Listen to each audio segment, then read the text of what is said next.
What's going on? Happy Wednesday, 6 o'clock. Good morning. From the 104.5 The Zone Studios, I'm Robert Walsh. The big news yesterday out of Indianapolis, Colts have released former All-Pro and Pro Bowler linebacker Shaq Leonard with a base salary of $15.6. Leonard is due $6.1 for the rest of the year. His play had declined, and Indy declined to pick up the rest of his contract. He was in Indy for 6 years, had 614 tackles, 12 interceptions, and 15 sacks. In Titans news, Will Levis missed practice yesterday, but teams are not required to put out an injury report until Wednesday. Looking forward to getting an update on his status for the game later today. But Will Levis did speak to the media and talked about why he thinks it's important to compare himself to other rookie quarterbacks. It's really important, especially like playing at this level, like seeing how other guys have gotten it done at this level. It's important, looking at dudes that, might have a similar skill set to you as to what you can do physically, and just it's a copycat league, just with plays, same with technique, just seeing other guys doing different things. And in college basketball, number 2 with Purdue and number 7 Tennessee played a football game on the basketball court last night in Honolulu as the Boilermakers escaped 71-67 to claim victory in the Maui Invitational semifinals. Tennessee will now play number 1 Kansas at 1:30 today. For all your foundation repair waterproofing needs, visit USSTN.com. Breaking news at once on your home for the Titans and the Vols. This is 104.5 The Zone.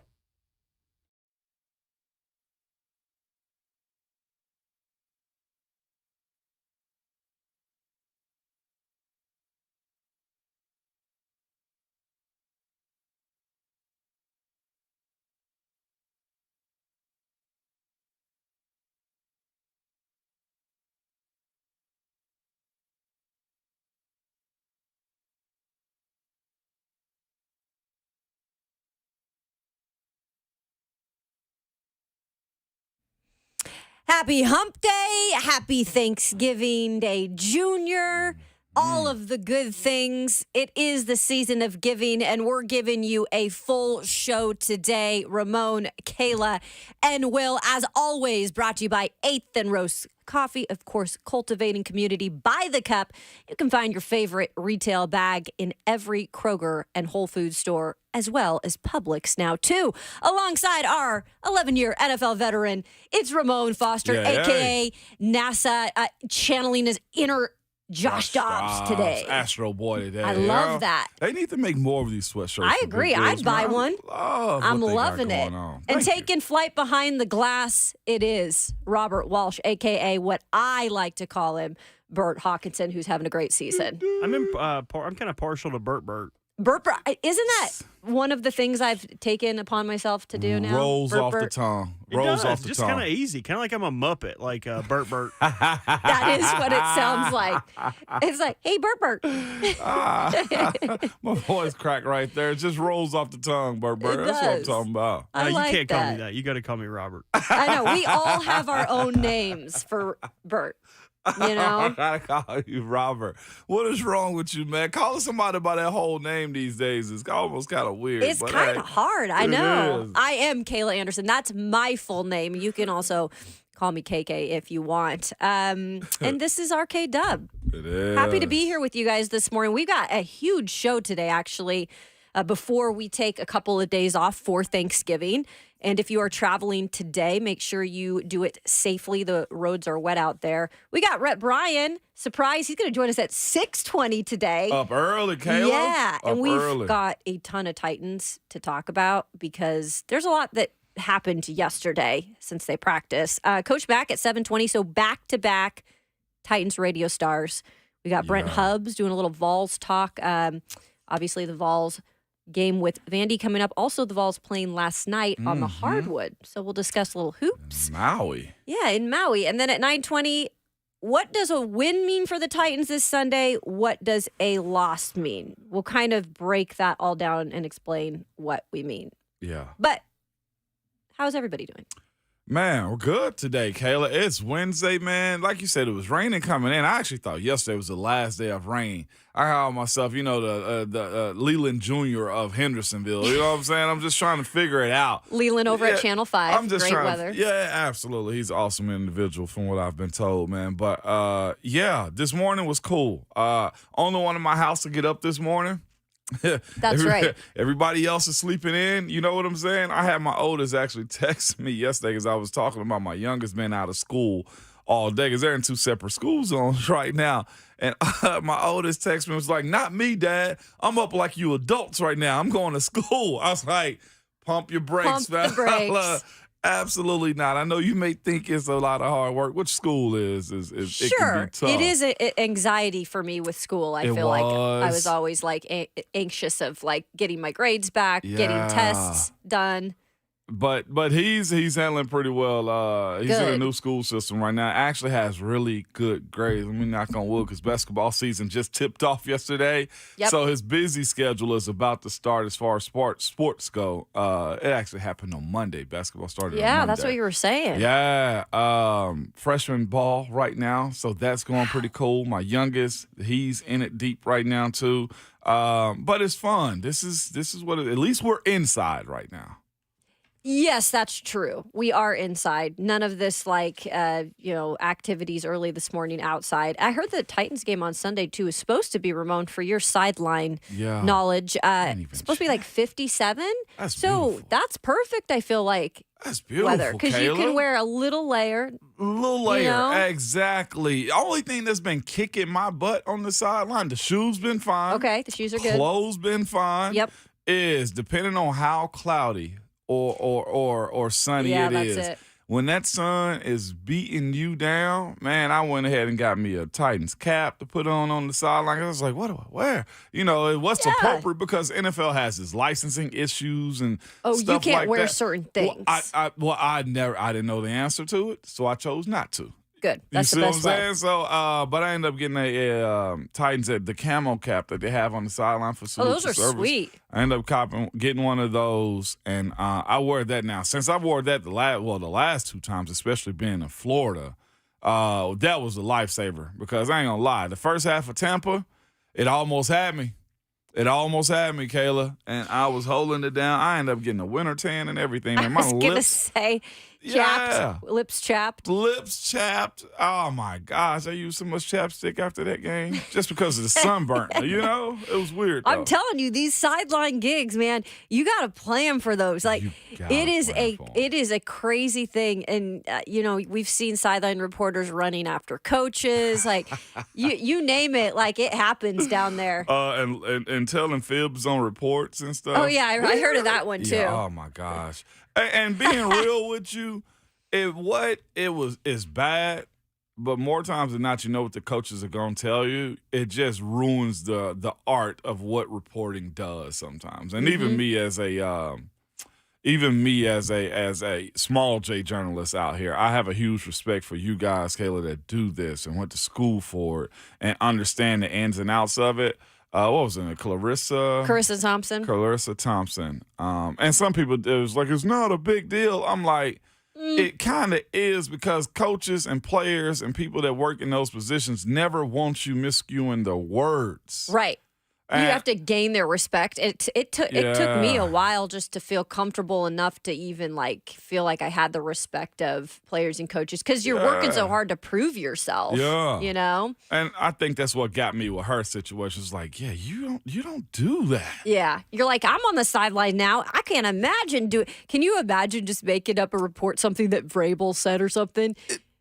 It never crossed my mind, Kayla, because it was one time we were actually at Tampa because that Tampa game was kind of a lull early and nobody injured, thank God, and nothing crazy was going on the sideline. It was a game being played. Heck, the clock was going quick and it was a game being played.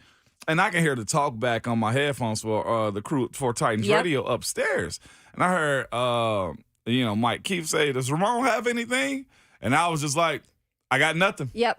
I got nothing. And I had to, talk back to Titans radio upstairs, and I was just like, I got nothing. Sometimes you don't. Yeah. Like, I was legitimately hunting for stuff on the sideline in Tampa. Like, what do I see? You're like under the benches. Yeah. You're like what's that little thing that pops up and you're like a mole. Yeah, a groundhog or something, Kayla. That's where I was on the sideline, and I was just like, I legitimately have nothing right now. And sometimes you just got to say, you know what?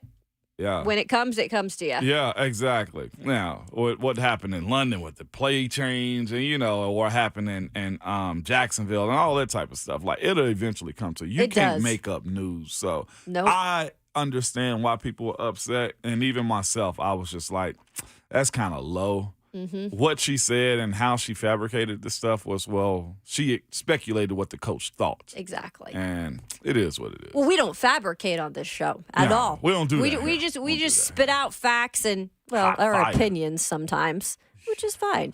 Yesterday, before we get to Rhett Bryan here in just a minute, yesterday was interesting because there's no injury report that comes out today or yesterday because it was a Tuesday. Things are switched up this week. They don't practice on Thursday because of Thanksgiving. So a little bit of notes, Ramon. Mike Vrabel, I thought this was interesting. Mike Vrabel announced that Dylan Radins was going to work at right tackle. So he's switching back, working at right tackle. Meanwhile, left tackle, you're going to see the rookie Jalen Duncan working a little. And then Andre Dillard was back yesterday in a yellow jersey practicing. So he is also working. I know people are a little bit like, don't tell me this on Thanksgiving. We want to be thankful. But he is going to work a little at left tackle. Okay. I mean, when it comes down to it, you still need depth. So that was interesting. And then Will Levis spoke to us today, but the young man did not practice. It was Ryan Tannehill and Malik Willis taking reps. I'm assuming he's resting that ankle. Yeah, probably so. Kayla. We saw him come up limping in the game. I saw it during the break. He did get a retape job done. And, of course, you look at the week before in Tampa, that young man got smoked. He smoked, Kayla. He did. And they were around his ankle. They were around his legs. And he still stood tall in that pocket and delivered some passes. He did. I've been impressed with him so far. Every time he takes the podium, I think he gets better, even with the media. Yesterday, he showed some personality. I can't remember what the question was, but he kind of went out of character for the first time. About Carolina? Was that it? It might have been. Yeah. But I saw another personality of Will Levis that I enjoyed. I thought it was funny. He's kind of cracking jokes, loosening things up a little, which I think is important sometimes, especially when you're kind of in a rut. Sometimes don't take yourself too seriously. Yes, on the field, and yes, when you have to do a job, but it's important, I think, to keep things light sometimes too. Somebody's got to. Again, this young group that they have of rookies have seemed to gotten a real grasp of what it means to be a pro on this type of team and don't want to settle for bad vibes and losses. I will say that about this group so far. So him taking that approach in the presser, that's big time stuff. Well, we're going to take approach after the break with our good friend because he has many takes. It is Rhett Bryan of Titans Radio. He's joining us early this morning to top off the show, to get it started. That is next on RKW here on 104.5 The Zone.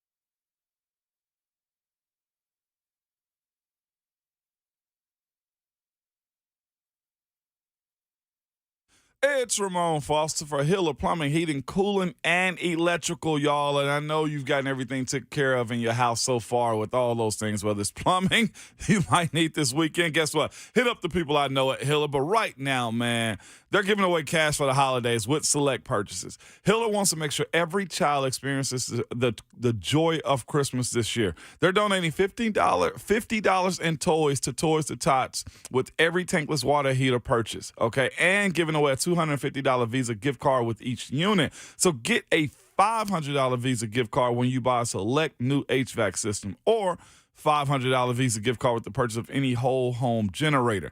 And these purchases all have great financing options with low monthly payments available to you. These deals are only available till the end of the year, so schedule today at happyhiller.com.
Welcome back into Ramon, Kayla, and Will on this fine Wednesday morning.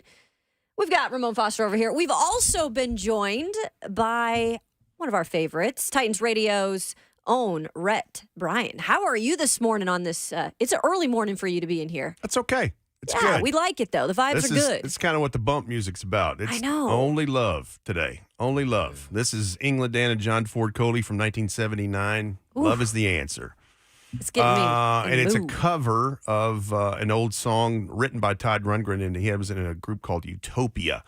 And it's just it's a song of hope. It's good. Yeah. It's really good, and I'm looking very much forward to Thanksgiving tomorrow and seeing my daughter and our puppy dog and being with my family and smoking and grilling some meats and having football. It's my favorite holiday. I love it The too. older I get, it's certainly gravitated towards that. But I'm thankful to be here with y'all. I'm thankful to have Bert back there behind the glass, and here we are. Here we are. We are, man. and we're thankful to have a game to cover this weekend. And Yes. I think the Titans are thankful that it's at home, where they have been at Nissan Stadium at least undefeated this season. That's right. Right? How big is it? I'll just start with that, Rhett, just to be back home. It's actually been a minute. They've been on the road for a second. I would feel like this is a good thing right now for this team to be playing at Nissan Stadium Sunday. Kayla, first of all, it's where they've had their only success in the 3 wins. But to your other point, which is even more valid, is think about this. By the time we get to Sunday, it'll be 27 days since the Titans were at home. Whoa. It was the 29th of October against the Falcons. Oh, my gosh. Yeah. So, And much like the formula of success is when the Titans try to go on the road and try to do something and doing something early to take their crowd out of it, you need something to do on offense or make a big play, have a turnover, whatever, score early to get the crowd into it, to get people rolling in this and kind of feed off that energy. And, it's just for whatever reasons, the road stuff has just not worked out very well. And you can start to peel back the layers of this thing and see why they have not had success on the road. I mean, last week was very easy to point out. I mean, it's third down conversions. You turned the ball over twice, and they scored off of those. You just start looking at those kinds of things. And, you had a couple of shot plays there in the second half, but it was, a little too late at that point. So you've got to find some stuff there. And look, it's the same thing Carolina's trying to do right now. You look at the Panthers, and you can easily see why they are 1-9. And it's not just because, look, they took Bryce Young as the number 1 overall pick. They did a big trade with the Bears and sent DJ Moore and a bunch of picks. He's going to be good. Yeah, there is no question. But there's moments he's played like a rookie. And that's what the Titans defense has to get out of him, this coming Sunday. He had a rough outing against the Cowboys. He was sacked 7 times, 2.5 of those at the hands of Micah Parsons. And you look at the way this thing is broken down, getting to their record, they don't have the explosion that they're looking for. It's really weird because his favorite target is Adam Thielen, 33-year-old wide receiver, that same Adam Thielen that we knew from the Vikings. 76 receptions already. 4 of his passing touchdowns have gone to him. And that's his option to go to in first, second, or third down. He looks at him because he's got sure hands. He can make it happen. But that's underneath stuff. That's dink and dunk stuff. It's not. So when I'm looking at this, and man, the stats tell the story in this. Because when we got the game release preview, we got the game release from the Panthers that Robbie sent all of us last night or yesterday. Explosive passing plays of 20 yards or more. They have 18 of those for 524 yards and 1 touchdown. That's it. Yeah. Dang. And that's because Laviska Shenault is a big, thick, wide receiver who is, for the most part, a possession guy himself. Terrace Marshall Jr., who they drafted, hasn't worked out so far. He was a healthy scratch last week against the Cowboys. Yeah. What round did they draft him in? Do you Terrace remember? Marshall was like a second or third Okay, rounder. I so think he it was third, if I'm not mistaken. significant for a But the wide guy receiver. coming out of high school was super recruited, and he went to LSU, wide receiver whatever you want to call it. Second round. Second round. There you go. Second round. Okay. And then you look at their running back situation. So they give a lot of money to Miles Sanders to come over from the Eagles. Miles Sanders lost his starting job. Chuba Hubbard is now the back again, who they had drafted in previous years, the kid from Canada, the Canadian cowboy, they call him. But I look at their running plays of 10-plus yards or more. 22 carries, 322 yards, no touchdowns, none. And it's not that Bryce Young isn't distributing the ball, because he has. I mean, he's got 97 targets and 76 catches to Adam Thielen. Jonathan Mingo, 24 catches to him. DJ Chark, 17. Hayden Hurst they brought over. He hasn't done a whole lot. The tight end, yeah. Tommy Tremble. Anyway, they've got their issues, and part of it is, offensive line and protection. Sounds familiar. But on defense, that's the thing I think that is surprising, is what the defense has been doing to try and keep them in games, because in total yardage, they're top 6. In passing yards in defense, they're top 6. They only allow 36.5% on third down. That's 11th in the league right now. Yep. But they're allowing 27.5 points per game. That's right at the bottom. And -6 in giveaway, takeaway. But they've got some players on defense, Kayla. Right. I mean, Frankie Louvu, your Washington Cougar. Yeah, Washington he's State had Cougar. a big year for That them. dude, 81 tackles, 7 for loss, 3.5 sacks, 4 pass breakups. He's been great for them. And that's a guy that he was an undrafted free agent. Who was we with? The Giants. Yeah. He was And with the just Giants. never kind of hung on. And then on that D-line, Derek Brown, one of their top picks in previous years, having a great year. Rushing it. 55 tackles, Ramon, 5 for loss, a quarterback sack, 2 pass breakups. And, those are the ones. And then, of course, the pass rusher, Brian Burns from Florida State, is the leading sacker in this thing. They've got players. They do. But they didn't, they're missing some of their other weapons in this. And so I was surprised to see some of the defensive numbers that they've got, because, Jeremy Chin, their high drafted and high production safety, has been out, and, J.C. Horn has been out at cornerback. So they've got their issues. And so it's just one of these things where you've got to put some things together and go get a win. The Titans should be able to beat these guys, but it's not a given. Every week is such a huge proposition. Yeah, when you got your quarterback that's on the tackle spreadsheet, Rhett, that's when you got problems, man. And I want to go here to this D-line. They got a few guys up front, man, that you speak about. You speak about Louvu, of course, having a really good season for himself also. But Derek Brown having double-digit tackles. I mean, not even double-digit tackles, but being second on their team in tackles at D tackle is problematic, right? This dude is active. He gets out of after it. When it comes to Brian Burns, the same Line thing of too. scrimmage, man. Yeah. Line of scrimmage. And you look at him, and that's the thing about being good and bad in this league. And I know we all understand that, but like being good and bad in this league, it really does come down to like 1 or 2 players, 1 or 2 plays, or just 1 or 2 games, right? That when you really look at it, and when you see what they have offensively, Eke Ekwonu, you feel like he's going to be a franchise tackle for a while. They got some pieces on the offensive line. Defensively, got some guys in place, whether it be dudes that they have inside their building. Von Bell's on this team. Louvu's a guy on this team. You got, of course, Brian Burns. You got a bunch of guys that you say the playmaking pillars are there. It's a matter of health.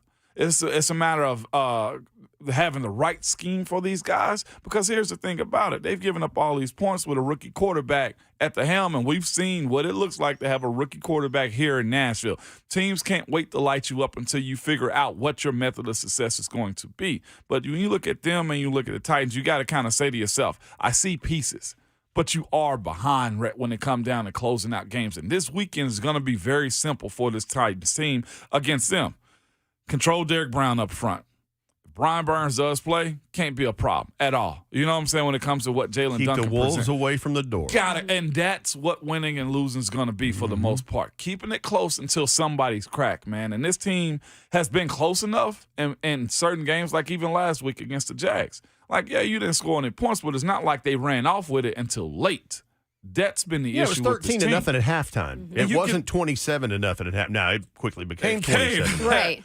But what I'm getting at, Red, is it's a matter of 1 or 2 plays and some health at certain positions, and where teams become above 500 and really competing in this league. Sure. And that's what I'm hoping for this weekend when you look at the Titans playing against this bad Carolina team. You can't allow them to catch lightning in a bottle on Sunday, man. No. Well, and the other part of it, you just look at the one game example of what we saw in Jacksonville. And the reason that the offense didn't hit any big plays till late in the game and the way it got separated score-wise, they only ran 38 plays on offense. Yep. Jacksonville had 31 more plays on offense than them. And that is mostly to the part of, the way that Jacksonville dictated and said how this game's going to go. Mm-hmm. The self-inflicted penalties, the pre-snap penalties, those kinds of things on offense and defense have got to cease. They've got to stop. And the third down efficiency, and then obviously the 2 turnovers. You start looking at all those things, you're like, yep, that's how the score got to where it is. And, I mean, look at the time of possession difference. They won the time of possession by, 13 minutes or something? Yeah. So, yeah, those things is what it has to change.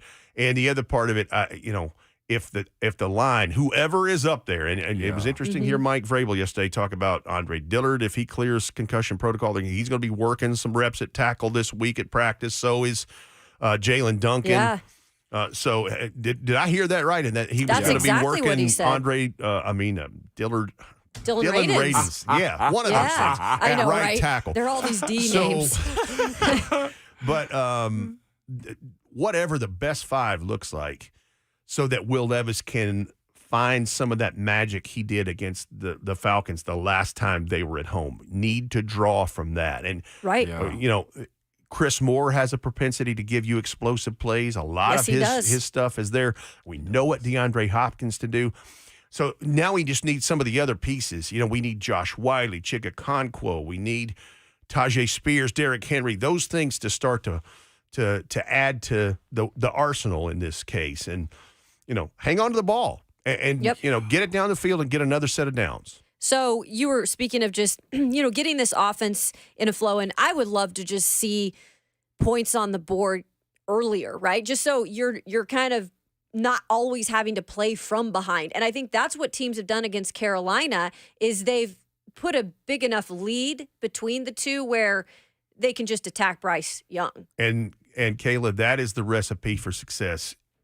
When we started this segment is get the home crowd something to cheer about. Yeah. So the ideal scenario to start this thing is the Titans win the toss and elect to receive, or the Panthers decide they're going to defer and they get it. However, but anyway, Titans get the ball and go on a 10-12 play drive, take about 6-7 minutes off the clock, put it in the end zone and with an extra point for 7, and that crowd is energized. You're controlling how the things are going, and then your defense comes out there fired up, ready to get them 3 and out and give it right back to you. Yeah, and their red zone defense in terms of the Panthers, it's bad. It's like 31st in the league. Yeah. And so you can take advantage a little bit of that. 70.59% success rate by opponents. 31st. That's correct. That's bad. So take advantage of it. You're trying to figure out that red zone, I know 1-for-1 last week there wasn't many opportunities down there. But that's the thing is you need to create more opportunities. Yeah. And then I'll say this. With Jeffrey Simmons, I know. He might just go get you something and give it to you, or he might be out there and catch one in the end zone. Exactly. I've never seen a big guy more excited to So get cool. out there. And because when you started seeing that a few weeks ago, when you're starting to work into this, I'm like, it's coming. It's coming eventually. Yep. He is going to be on the receiving end or running a touchdown into the end zone. But he's the leader of this defense. He is when you look up the definition of a Titan, he is it. Yeah. He is him, right? Yes, he really is. And he has got to get, and you start seeing T.R. Tart making plays here. You there, do? You whoever, just like we've been talking about, someone has to win a one-on-one battle. Someone has to make that extra effort and play and make something happen.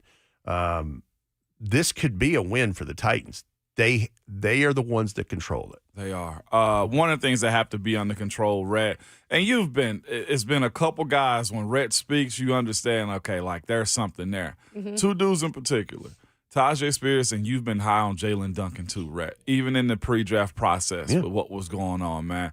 Jalen may get an opportunity this weekend. How do you view what's in front of him and what this could mean for this franchise if he goes out and hold down his left tackle position? Well, I mean, it would be almost as big as if we believe that Will Levis is the franchise quarterback. Yeah. That's a major I mean, what are the 3 or 4 things you need on ingredients of a football team that everyone's looking for? You're looking for a pass rusher. Yep. You're looking for a corner. Yep. You're looking for a left tackle. Yep. And you're looking for a quarterback. Yep. So if you can answer to it, well, yeah. And Jalen Duncan, he's a soft-spoken kind of, quiet guy. He's a smart dude. Yeah. And,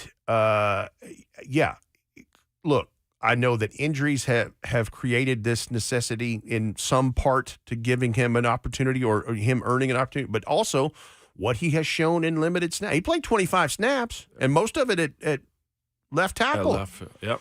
Because that wasn't the plan for him on Sunday. He was the jumbo package guy, and they were going to try to move the ball up and down, right? Yep, absolutely. And so then when the injury happens to Chris Hubbard, he ends up having to play right tackle. That kind of took him out of that, but he got a lot of, I said left tackle, I meant right tackle. I don't know what day it is. I know. I don't even know. Thanksgiving's tomorrow, and I'm ready to Everybody's playing celebrate. everything, But yeah, I think he's excited at the prospects of the situation. And listen, he's big enough to hold his own. He's a large man. And he's going to be one of those, if he can put some good reps and snaps together coming down the stretch, and you get him in this offseason program with Frank Perino in that strength and conditioning room and get an NFL body on him, look out.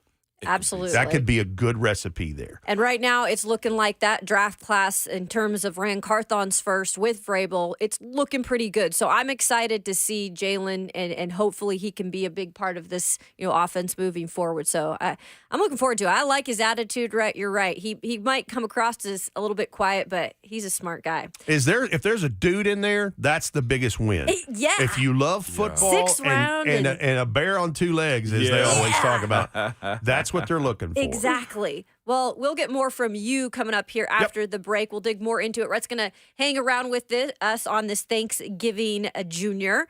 So we'll return on RKW in just a moment. Yeah.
We are back on RKW, jamming to all of the good hits that Rhett Bryan picks out, I feel like, when he comes in, because he's got so much music knowledge he shares with us. We I didn't learn even every pick day. this one out. This is really? Bert. This is great, though. This Okay, is Alan Bert. Parsons' project. I wouldn't want to be like you. That's a jam right there. In all honesty, Rhett did show me this song, so it's still Okay. from Rhett's curated playlist. Nice. There's a wicked guitar solo in this thing, but yeah, that's a bop, as the kids say, or a jam, bop? or I love it, I don't yeah. know, whatever. It's a bop, Anyway, Rhett. I'm You not right. a kid, so there it is. We're not kids. None of us are, but that's No. okay. I still am at heart. I was going to say, Absolutely we not act hard. like it on occasions, though, and there's Now, nothing I'm still wrong a with 12-year-old boy that thinks fart jokes are funny. Me so, too. Yeah, Mine looks absolutely. like a kid on his cheeks, though. it. Yeah. Can't grow that full beard on the side. Right? I can't, man. I'm trying. I won't do the surgery. I've seen people do the little micro surgery that to do to the face and stuff. I Wait, will not do I'm that. sorry, to put in hair? You can grow a beard. It's stimulating the hair follicles underneath. Yeah. I'll give that the Texas condition, El Paso. El Yeah. Paso. Oh, that was good. I You can find me online at dadjoke.com. You got to have the dad jokes on this Thanksgiving Junior, of course. You get Bert going, you know you got something, man. Exactly. Will's not here, so we had to get in the dad jokes Had to somehow. get in That's the right. And we got Rhett doing it for us.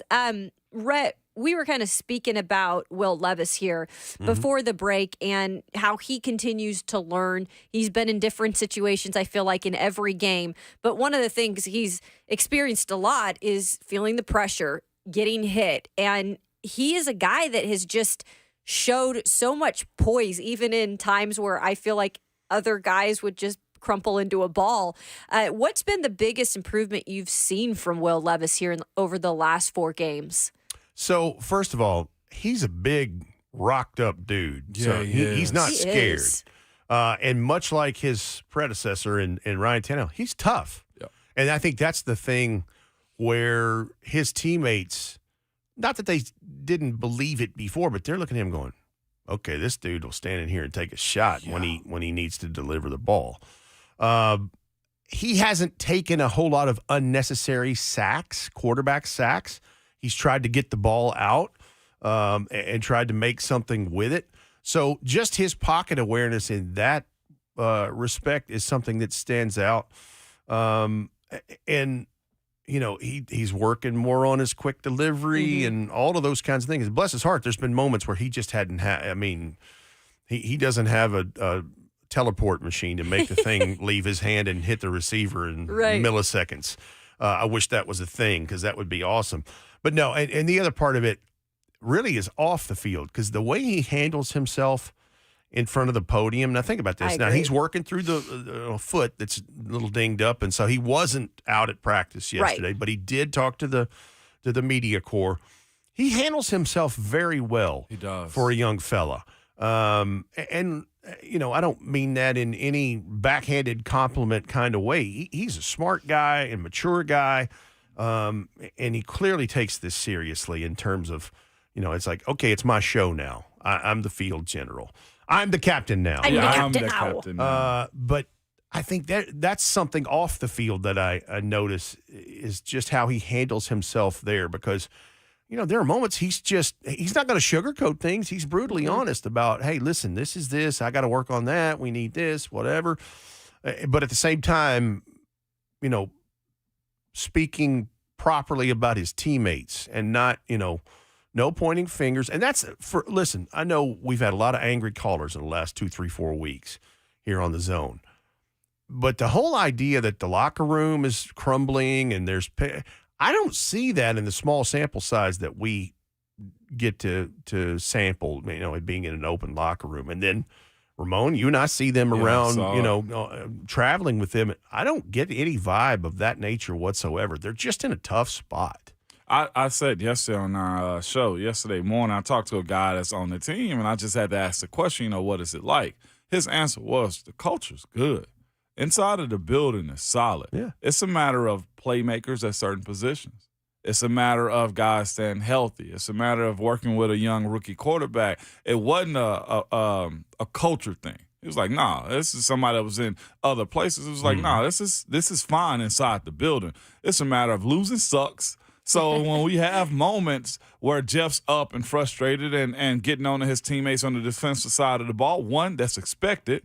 You don't want the walking dead at all when you're in those moments right there. Right. And just watching what the offensive side does, too. Like I said, one thing that's very fascinating, though, Rhett, when you talk about the culture some, too, is the young guys stepping up. Like Levis the other day mentioning very candidly, after the game, what translates over in practice has to happen in the games. And being vocal and confident enough, to your point, to say those types of things speaks worlds about him, but also seeing Tajay on the sideline being one of those let's go tempo type of dudes, like one of those young leaders that when we say, what is the culture like? Watch the young guys. Watch Big Jeff on the sideline. Like, it's there. And you might have one or two bad seeds, right? Bad apples. That's everywhere. But laws and averages. To say that Vrabel's lost the locker room. No, I'm not buying that. And I'll say this too. People want to know that answer. People want to hear that answer. But Sure. They ain't going to really get a whole lot out of it. And if you know Vrabe and if you know that locker room too, the respect is always going to be there. Well, those guys play for Mike Vrabel, and they like playing. Some of them love playing for Mike Vrabel.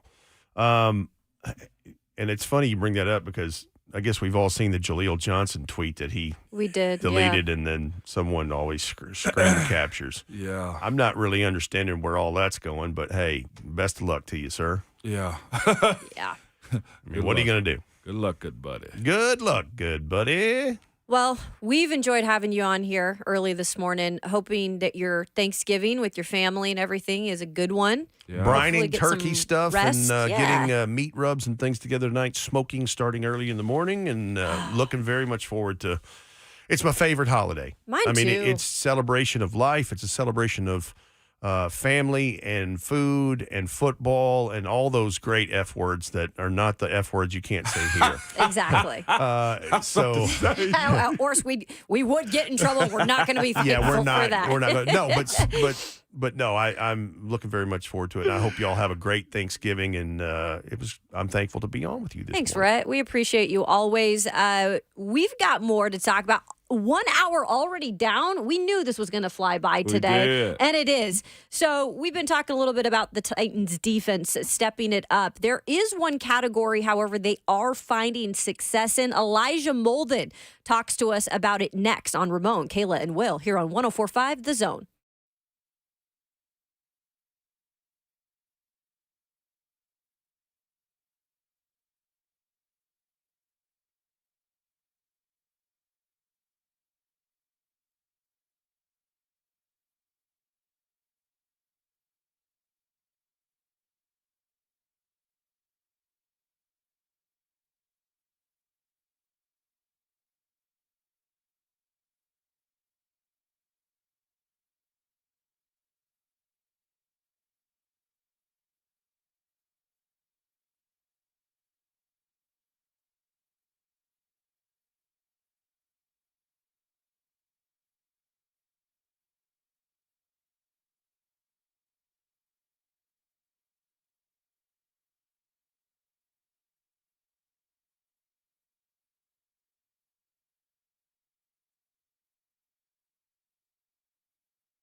What's going on? 7 o'clock, just about 7:01. Good morning from the 104.5 The Zone Studios. I'm Robert Walsh. The big news yesterday out of Indianapolis, Colts released a former All-Pro and Pro Bowler linebacker in Shaquille Leonard. With a base salary of $15.6, Leonard was due $6.1 million for the rest of the year. The Colts declined to pick that up, sent him to waivers. Waivers will go through today, so you'll know if anyone claims him. They'll be due for that $6.1. Shaquille Leonard was in Indianapolis for 6 seasons and accumulated 614 tackles, 12 interceptions, and 15 sacks. In Titans news yesterday, Will Levis missed practice, but teams aren't required to put out an injury report until Wednesday, so looking forward to getting an update on his status later today. But Will Levis did speak to the media and talked about why he thinks it's important to compare himself to other rookie quarterbacks. It's really important, especially like playing at this level, like seeing how other guys have gotten it done at this level.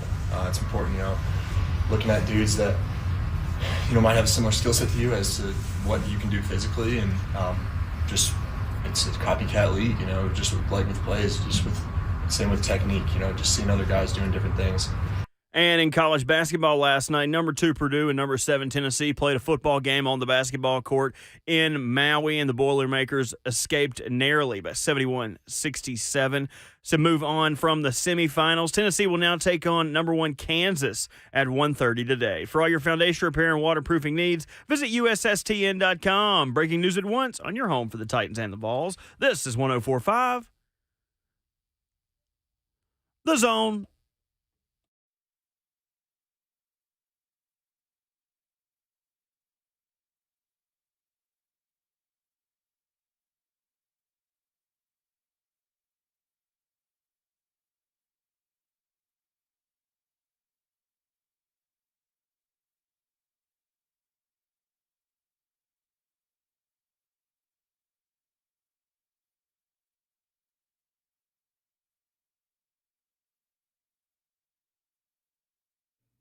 Happy Wednesday and good Thanksgiving Eve to you all out there. So thankful to have you on this Wednesday.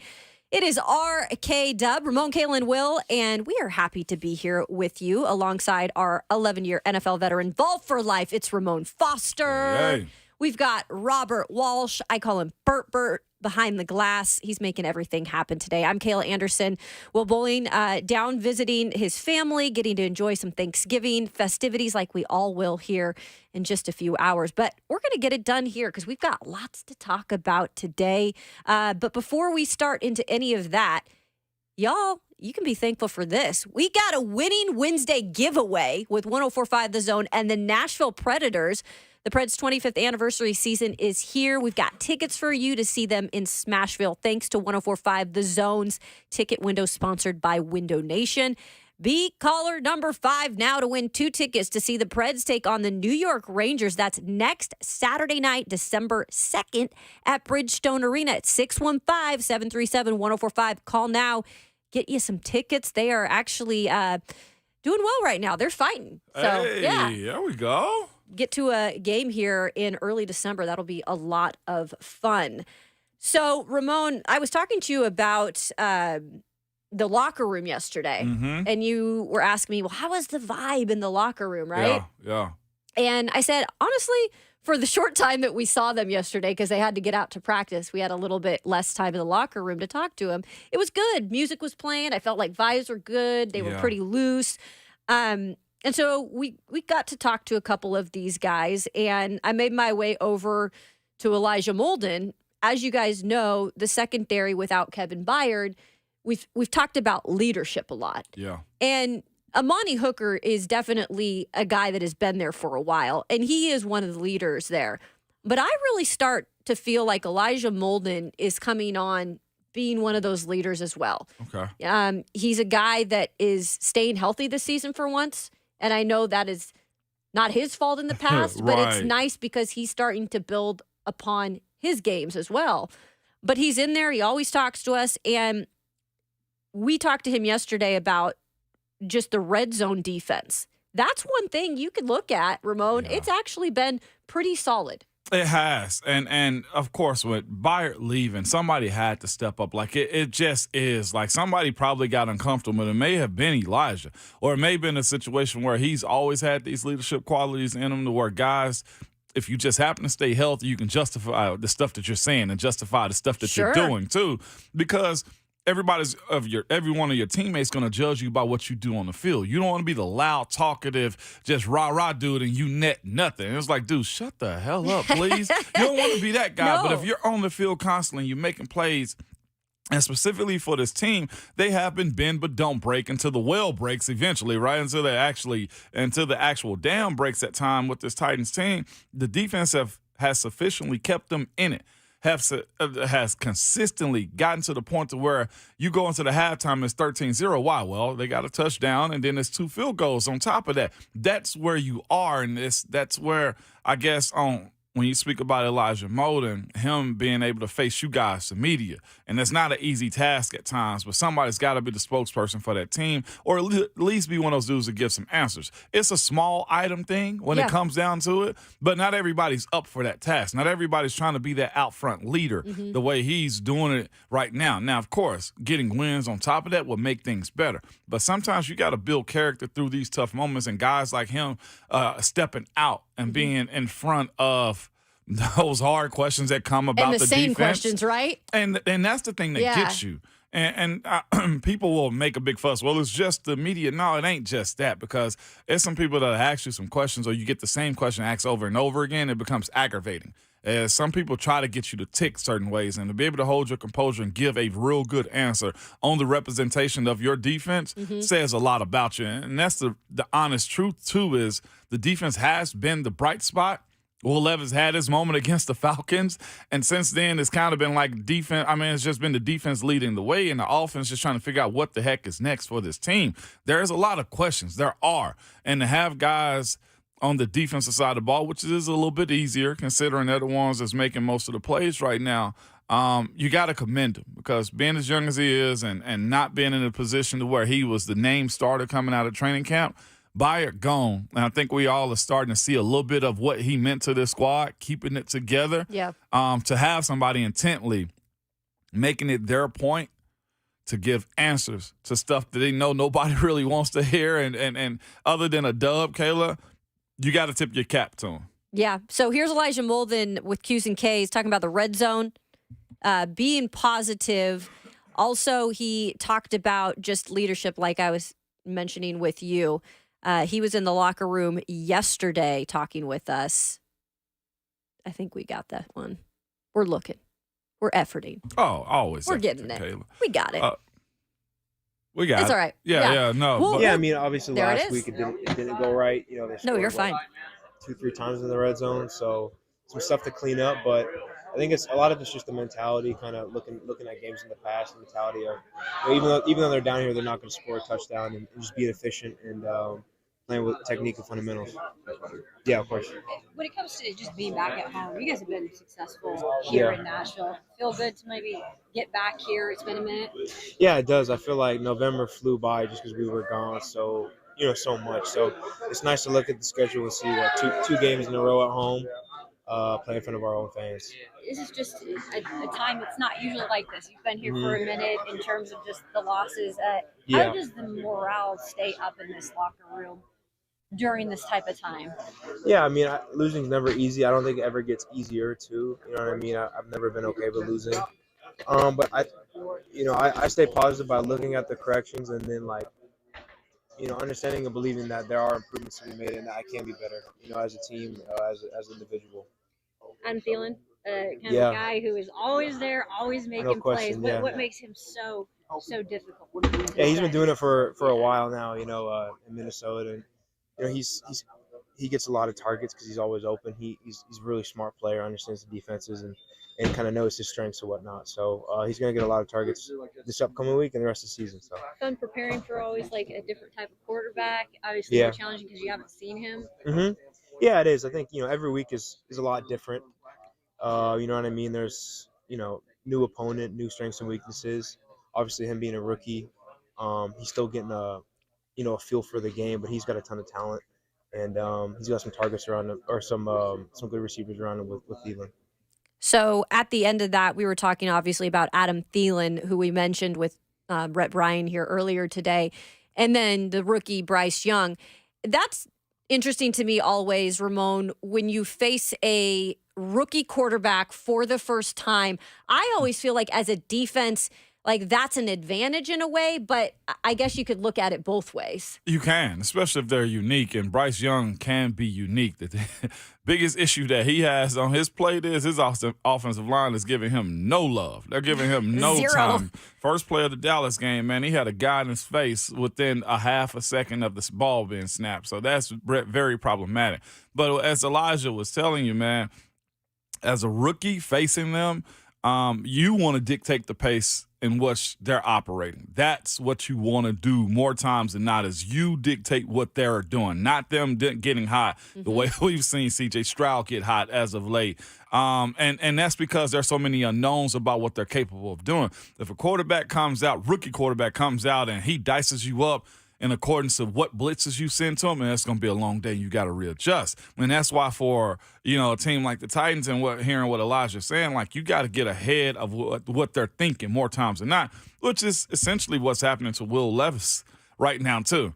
Teams are sending so much heat and fire to that offense when he's dropping back that it gives them no time to think because he doesn't have that level of experience yet. But if you get one that's right-minded, that is smart enough, that can make the right plays, it can really burn you because you don't know what they're capable of doing in those moments. That could be a catch-22 if you're trying to light them up and they actually douse the fire a little bit. And if anything, we've seen in the past some players, some things in terms of teams, they get right against the Titans. You certainly do not want that at home on Sunday. You do not want Bryce Young getting right. Not a get-right game. No. Please don't be a get-right game for the wrong team. We'll get right, though, with Coach Mack because he's going to join us next. And usually we do our scout meeting Wednesdays, Ramon, but we're going to actually incorporate that. So you get like a 2-for-1 You get a today. twofer. You get It's a twofer. Thanksgiving. You can thank us, right? Absolutely. Ramon, Kayla, and Will here on 104.5 The Zone. Wow.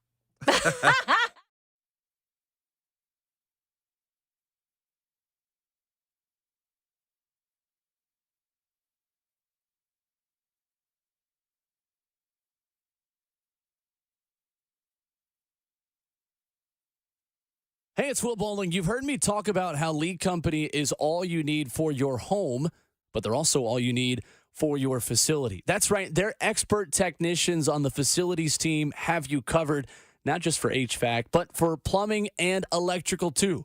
From healthcare facilities to industrial, everything in between, no matter what your business is doing, Lead Company, they're there to help you with your to-do list 24/7, 365. That's what I love about Lead Company, right? They're available at all hours of the day, year-round, to keep your building running efficiently. And look, you've got a lot on your plate. Let Lead Company take care of some of those big projects for you. Call Lead Company today at 615-567-1000 or contact them online at leadcompany.com. Whether you're a business owner, homeowner, or maybe you fit into both categories, Lead Company, they are there with all of those projects. 615-567-1000 online at leadcompany.com. That's Lead Company, all you need.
Welcome back into Ramon, Kayla, and Will on this fine Wednesday morning.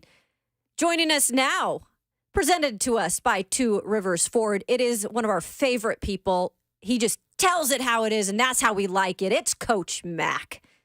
What's up, Mac Dog? Kayla, good morning. Happy Thanksgiving to all of you guys. You as Morning, well. Mac. Morning, Mac. Hope you are able to get some rest. I know we're all looking forward to it. And then it's right back to it because there's a game here on Sunday. Coach, how good is it for these Titans to be back home on Sunday? Well, I mean, we've been on the road a lot that all of us can attest to. Haven't had any success on the road. We've had success at home. So it feels good to at least be back home for a little bit of a stretch. And then we need to continue the success at home, without a doubt. I was talking to Ramon about this a little before the break, and when you see a rookie quarterback for the first time as a defense, is it a situation where you're kind of drooling at the fact that, you know, you can try to affect this guy because he is so young, and we know Bryce Young hasn't had the greatest protection up front, or is it more like we just don't know a lot about him? Well, you know a lot about him because we're pretty deep into the season now. Now, you have not done anything, you know, on the field against him, but you see there's a lot of tape on him now. It's a lot different, Kayla, than if this were the first ball game and it was brand new out of the box. So they've got a lot of tape on him. You've studied that. But now what you know you have to do is be able to not just concentrate on the quarterback. You have to be able to take care individually of what your matchups are. And these will be matchups that they've had to study because, you know, it's an unfamiliar opponent. You know, and so that's what's important, especially, you know, the young quarterback is one thing, but again, the unknown opponent. So because the game is about personal matchups and winning your one-on-ones, and so that's what you have to study. And then, you know, you game plan around team strengths and weaknesses, and so they've already, you know, put into motion the things they think are going to be able to work against the team as a whole, the offense, as we're talking about the young quarterback as a whole, and then also what they're going to have to do to be able to crack this defense coming in here. Coach Mack, when you look at this squad, man, on the ground, it's something that you say to yourself, the Titans got to take advantage of. They're giving up 4.3 a carry, Coach Mack, along with 16 rushing touchdowns. That's dead last in the league as far as that Carolina's defense is concerned. What has to be the mentality going into the holiday season, Coach Mack, and into November, December football, when you have that opportunity in front of you with this Tennessee Titans offensive line? You got to take advantage of it. Well, I mean, you've just got to do your job, and you've got to do it consistently. That's what has to happen. And you know, when they go back and self-scout as they've done, and we've seen, I mean, you know, there have been instances where they've done their job, and it hasn't been consistent enough. And so, but the games that the Titans have won, they've been able to establish some things consistently on both sides of the football. And so, when you're looking at this defense in particular, you've got to pick out the individuals first of all, because they've got about three guys that when I've watched tape that I know are going to be somebody that you're going to have to take care of, and whoever's responsible for them has got to get a hat on them and keep them out of the play. And you know they've got the big defensive tackle Derek Brown down front that is a record. They got Brian Burns on the edge, and then Frankie Louvu that came into this, you know, as a free agent from Washington State with the Jets. I mean, he's really had a nice surgence of his career there with Carolina. He started out as a situational pass rusher. Now he's back behind the ball due to some injuries they've had, and he's their leading tackler. So those three guys in particular, when you talk about the offense and the offensive line in particular, they're going to have to get their hats on those people and can't let them be the reason that the offense is disrupted during any series, especially early on in this game.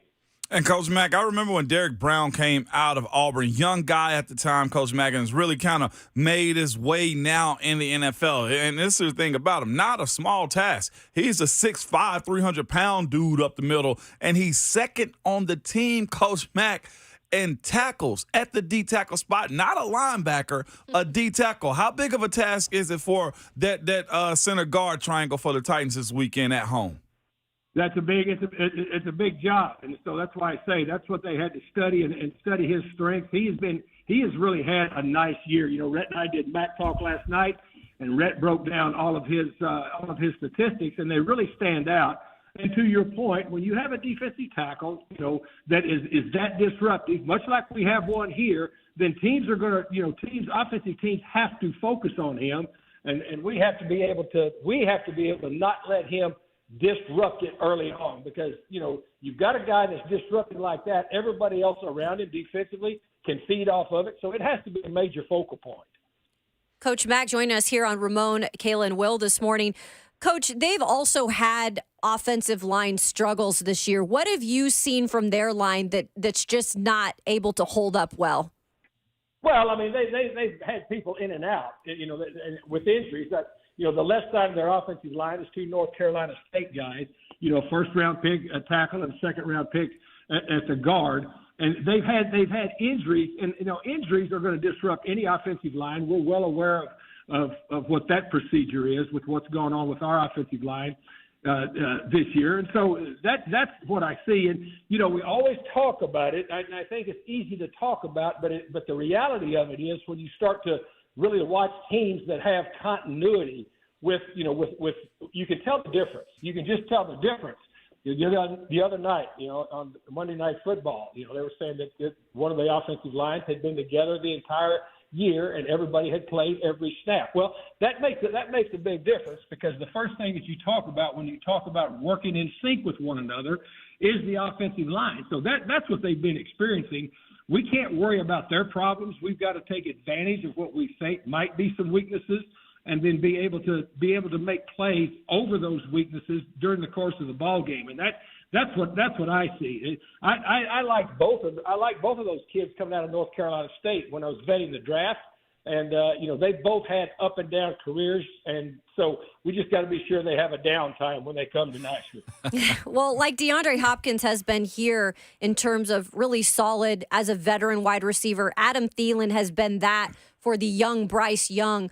How is he continuing to, be able to make plays when he's really the only guy Bryce Young is zeroing in on in terms of reliability, at least? Well, that's 100% true. I mean, that is his guy on first, second, and third down, and he's doing it the same way he did it when he was at Minnesota. He's always been a very nuanced route runner. He's a very sure-handed guy, and even with his size, he's an excellent contact catcher, because he runs a lot of those routes across the middle. Whether it's those short crossers or whether it's those deep digs, and he's always been able to evade at the line of scrimmage the first defender, but he's a crafty route runner, but he is also a very reliable catcher of the football regardless of traffic. He's doing it the same way he did it when he came into Minnesota, and you're right, he is the guy they're looking at. They have some other receivers there that have not quite stepped up to what they've wanted them to be, but Adam Thielen is their guy right now, so we can't let him take the game over. And Coach Mack, when you review what Bryce Young is capable of doing, if he gets time, he can dash you apart. We saw it in college, and I think we're all realizing that that's a part of all quarterback players, how good they're protected. What do you see from him as people in, the SEC has kind of watched Bryce Young's career? What has he been to you as a pro? Well, I mean, first of all, Kayla just brought up the problems he's had up in front of him. That's going to affect any rookie, any young rookie quarterback, and that's where it starts. But when you just look at him, I did a thing with Mike Hughes for Titans All Access on the Telestrator board, and look, he can throw to any part of the field. He's got the arm to get to any part of the field. And the other thing is the guy is a really, really good athlete. The issue is what you've got to be able to do. You've got to be able to constrict the cylinder on him, and then what you have to don't give him any clear view and try to muddy up the back end the way that he looks at it. And as we've talked about earlier in this conversation, you've got to pressure that cylinder on him quick so that he doesn't have time to scan, and you know who he's going to be looking at first, and so you've got to devise ways to take that guy out of it for the first look, and then don't let him get out on the edges, because he's just as dangerous on the move. That's what I see, because that's what you saw at Alabama, and that's what you see glimpses of during the course of this year. Another guy on their squad, Coach Mack, because you don't just have losing records just because you're just terrible at times. It's a culmination of a lot of things, and one of them for the Panthers has been injuries. J.C. Horn may potentially be activated or could see himself coming back sometime soon. What problems would that present for the Titans if he's back in the fold at corner? Well, he's the guy that they'll use to be on hop. Is what they'll do because he's the lockdown guy. He's their guy that they were counting on coming into this year to be able to be a guy that they could match up and flip. And J.C. Horn is an excellent coverage corner, and he's an excellent attack the ball corner. So if he's playing, I would expect to see him moving around wherever Hop moves around too. Yeah, no doubt. And the other side of this, I guess, is a bright spot for the Titans. Is here, Coach Mack, and times where you're below 500 and struggling to find ways to win games. You have a little bit of a youth emergence, not in anything where it's a tank, but it's just necessity. Now, Jalen Duncan's playing. You got Peter Skoronski playing. You got Tajay playing. You got a young rookie in Will Levis and also Colton Dowell. I almost feel like I'm leaving somebody out. Josh Wiley. Yeah. How huge of this, Coach Mack, is to have these rookies getting this type of experience for this team right now? Well, at one time last week they were they were all on the field. At one point or another in that ball game, the entire draft class. And look, if that's what has presented itself, and it has to the Tennessee Titans at this point, you can't manufacture experience, and the only way you get experience in this league is playing. And you would like to be able to have your rookies contribute, but you would also like to be able to insert them at a growth stage that would be advantageous to them learning how to play in the National Football League. But the situations as it is, that most of them having to play major roles right now, the entire draft class that we had, they're gaining experience. Now you're gonna take some bumps and some hits anytime someone is gaining experience in live action. But at the end of the day, it's deposits in the bank that are going to gain interest, and you just got to keep working on it. Coach Mack joining us now on Ramon, Kale, and Will. Coach, I want to take one from the FNM Bake Chat. It is Sam Hyde who has a question for you. He says, what's the dialogue between Mack and the Vaught in the midst of a losing streak as opposed to a winning streak? We do our job. We do our job, and we prepare the same for everything and try to be very informative. That's one thing. I mean, look, Mike Keith has done this at the top of his business for 25 years. And that's what I have tried to do in the 7 years that I am. We're going to do the game, and we are going to be realistic and positive with it, because here's what has to happen. If you're honest with what you're seeing and you're informative with what you're doing, we do it exactly the same. The thing that you can't do, it's like coaching in a ball game that I relate it to, which I can relate it to for my 3+ decades of coaching in this league. You can't get emotional with the ups and downs of the game. You've got to perform at a professional level and try to be at your highest, which is what we do. And we do that because we're being the medium that we are. We're painting a picture with the words and with the information and what we see to all of our great listeners. So now, does it affect us? The outcome affect us after the game? Absolutely, it does. We feel it. We feel it, both the euphoria of the wins and we feel the sadness of the losses. But during the broadcast, you've got to be on point, and it's the same way you've got to do as a player and as a coach. You've got to be on task, and that's what we do, and that's why we love doing it so much. And on the other side of it too, Mac, being able to come home for the holiday season and get a dub here in Nashville. One, you still got an opportunity to play for the South, at least being one of those teams that make a push down the stretch. What's got to be the message this weekend for this bunch as they take the field to get a dub against Carolina? Get one win, and get one win. One series at a time. That's what it has to be. You start looking ahead, you're going to trip on something, right in front of you. So just do your job down in and down out. That's what you have to concentrate on, because the only way to catch up when you fall behind, you get one shot a week. You get one test a week. Be able to take it, get ready for the test, and then ace it when you get there. And Coach Mack, there's something else too that kind of showed up on Sunday, man. When you're straining for a dub and trying to make a play too. And I know we all talked about it just a little bit, but Sunday, I think Will Levis learned a valuable lesson, and that's to take the plays that are in front of you. I thought he extended some plays and threw across his body running left. I thought he threw in a double coverage sometimes. And what do you think the message was to him in meetings, Coach Mack, where a couple of those balls that he threw in traffic could have easily been interceptions and snowballed into something way worse than what it was? No, those were interception worthy plays and decisions. You can't make those. No matter how much you feel like you need to press, and no matter how much you feel the urgency at the time, those types of things, those are decisions that you can't make. You can't make. And again, sometimes you've got to take a little bit of a profit and don't try to take the whole thing, because you're never going to go broke taking a little bit of a profit, a piece at a time. You try to go for broke, sometimes it may crash. And those two you're talking about, when he was flushed, when he moved away from his throwing hand and threw back across his body, in the National Football League, 9 times out of 10, those balls are going the other way. Yeah. Coach, I have to ask you before we let you go, what's your Thanksgiving plans? Are you more of a just like enjoy the chillness, or you got lots of people you like to enjoy it with? Well, I'm so fortunate. I have so many turkey invitations.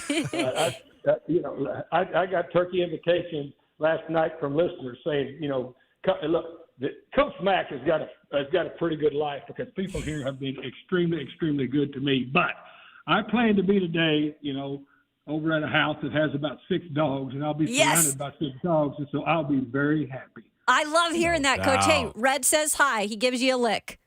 Yeah, well, again, happy Thanksgiving for Red. Well, happy Thanksgiving, Coach. We really are thankful for you joining us every week. Enjoy the week, and we'll see you back in action on Sunday. Appreciate you. Right back at you, guys. See you. See you, Matt. All right, that's Coach Mack, always giving it to us just how it is, and that's why I love him. That's why he the man. Exactly. All right, when we return, interesting, because when the Titans host the Colts later this season, they won't be seeing Mr. Shaq Leonard. We'll get to why he was released and where he might end up. That is next on Ramon, Kayla, and Will here on 104.5 The Zone.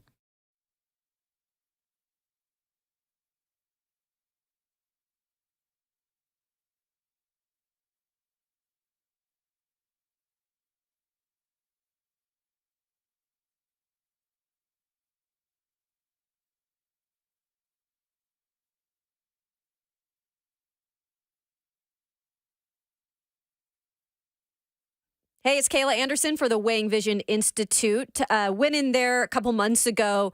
I've been telling you guys I had pretty much put off my eye health, and we all get in to get our dentist appointments, our doctor's appointments, but our eyes are such a vital part of how we are growing, and we all need to figure out, are they healthy? That's what I did, and the doctors there, incredible. They put me through the ringer in a good way, though, and figured out what I needed moving forward. They also, though, made me realize, they offer other things there in terms of taking care of your skin. Intense pulse light treatments, that is a photofacial treatment, rejuvenating the skin. Maybe you are seeing sun damage after years of being in the sun. You're seeing those dark spots appear. Well, these treatments do wonders. They even out the skin tone and texture as well as hyperpigmentation. So for more information on IPL treatments, along with other services, you can visit WeighingVisionInstitute.com today. Also, to learn more about your eye health, you can do a free online vision seminar. They'll walk you through all of that. That's every Tuesday at 6:45 p.m. You can RSVP, schedule that free consultation and treatment today at WeighingVisionInstitute.com. Your eyes, your skin will thank you for the long-lasting results.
Welcome back into Ramon, Kayla, and Will this morning.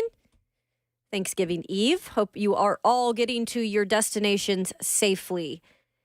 All right, so this was a little bit interesting, Ramon, when I saw this yesterday break. So you probably know a little bit about this guy, right? Yeah, I do.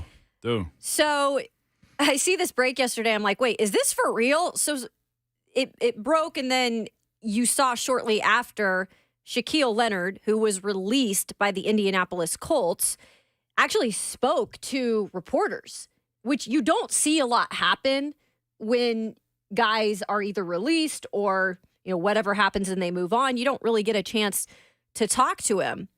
I know Shaquille Leonard was dealing with some issues. He had some back surgeries, Ramon. Mm-hmm. And I guess that this was just the time the Colts felt like they needed to part ways with the All-Pro. Let's hear from him really quick. This is courtesy of Stephen Holder, ESPN reporter for the Colts. So how big of a surprise was this for you? How big was a surprise? It was the biggest surprise ever, but I don't make those decisions. It was shocking.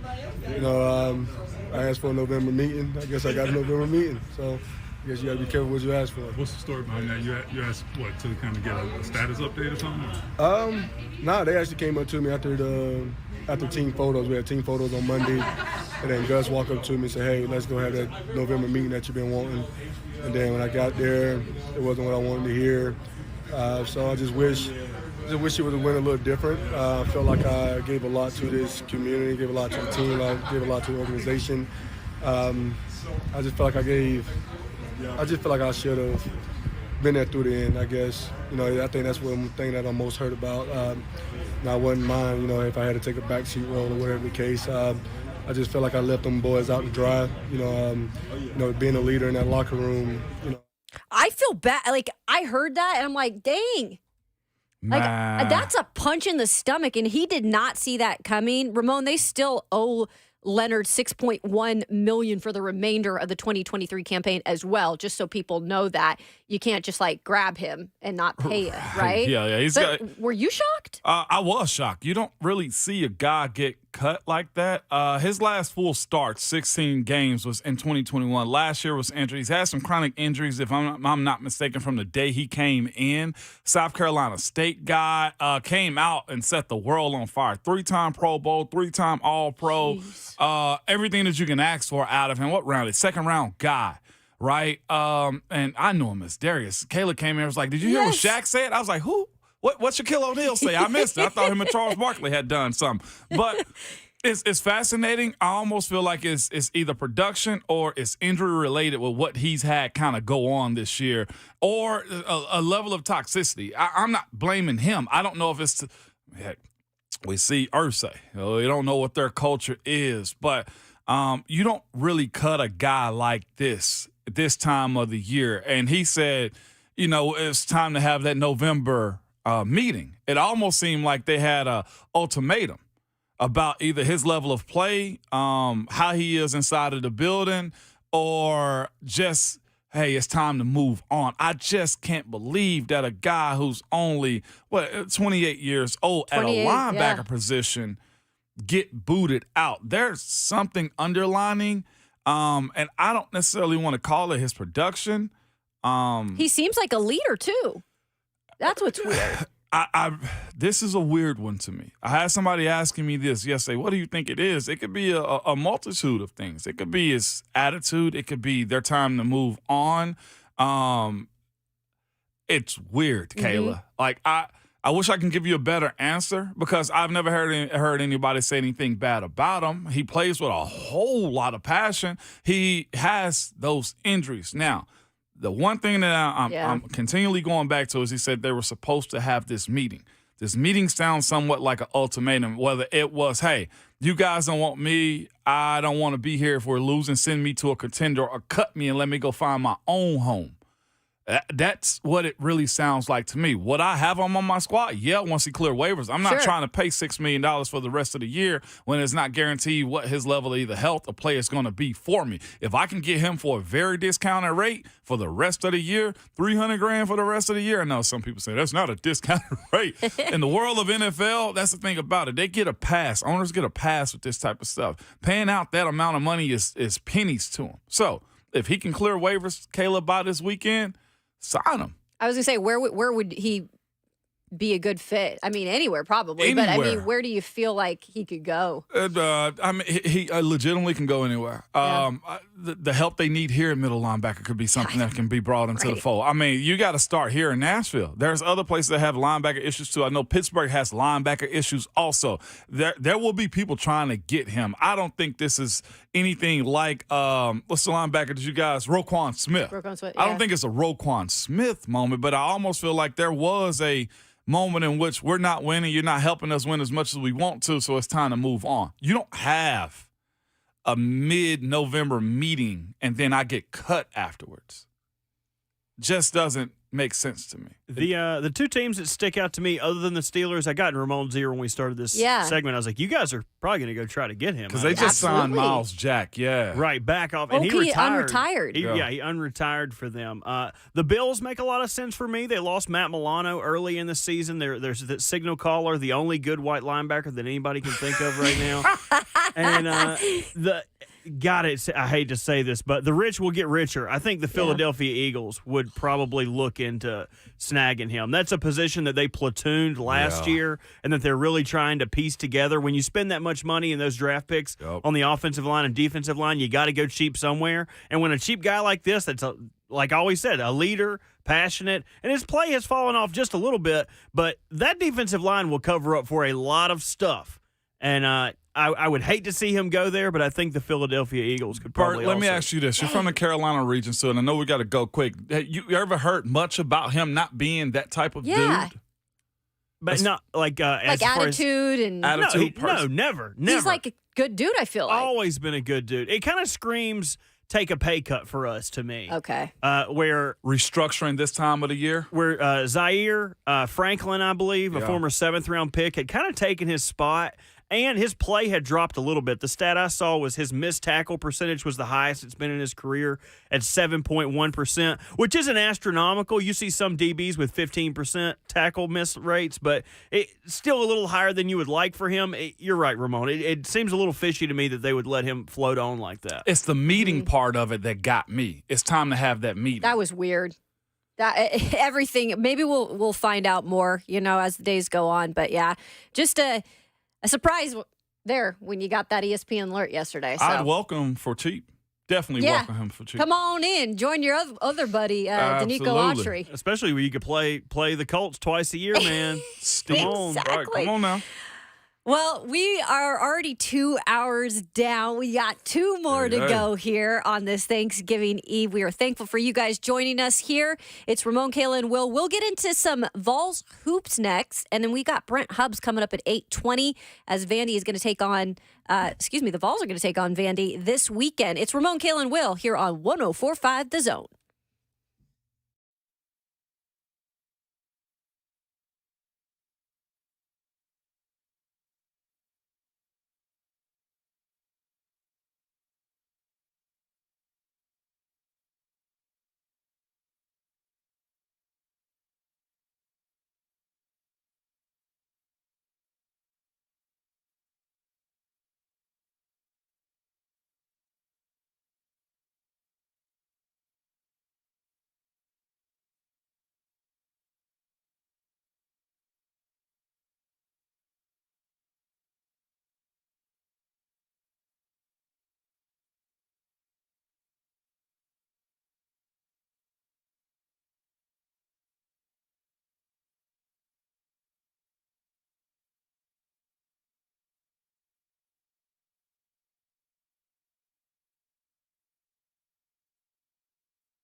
What's going on? 8 o'clock. Good morning from the 104.5 The Zone Studios. I'm Robert Walsh. The big news yesterday out of Indy, the Colts have released former All-Pro and Pro Bowler linebacker Shaq Leonard with a base salary of $15.6. Leonard is still due $6.1 million for the rest of the year. Any team that picks him up off waivers will be liable for that money, so you might not see him get picked up today. Waivers come through. We'll keep you updated on that. Leonard was in Indianapolis for 6 seasons and totaled 614 tackles, 12 interceptions, and 15 sacks. In Titans news, Will Levis missed practice yesterday, but teams aren't required to put out an injury report until Wednesday. Later today, we'll find out. Looking forward to getting an update on his status for the Panthers game. But Will Levis did speak to the media yesterday and talked about why he thinks it's important to compare himself to other rookie quarterbacks.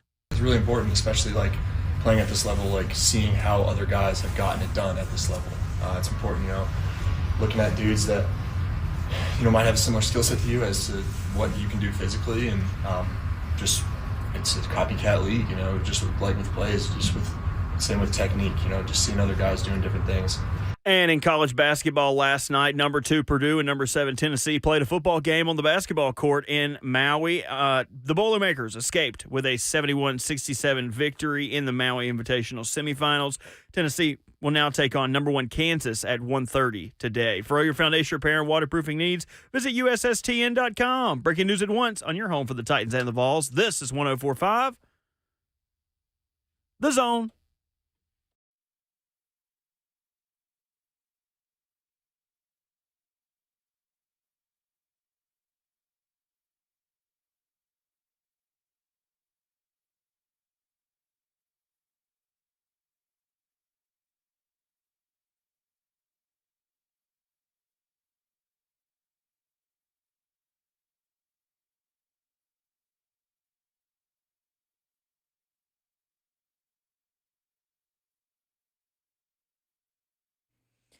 Welcome in and happy hump day. More importantly, happy Thanksgiving Eve. Obviously, we've got Thanksgiving tomorrow. We are happy that you guys are here with us on this Wednesday as you're probably traveling, or maybe you're just hanging out, or maybe you're at work and you get tomorrow off.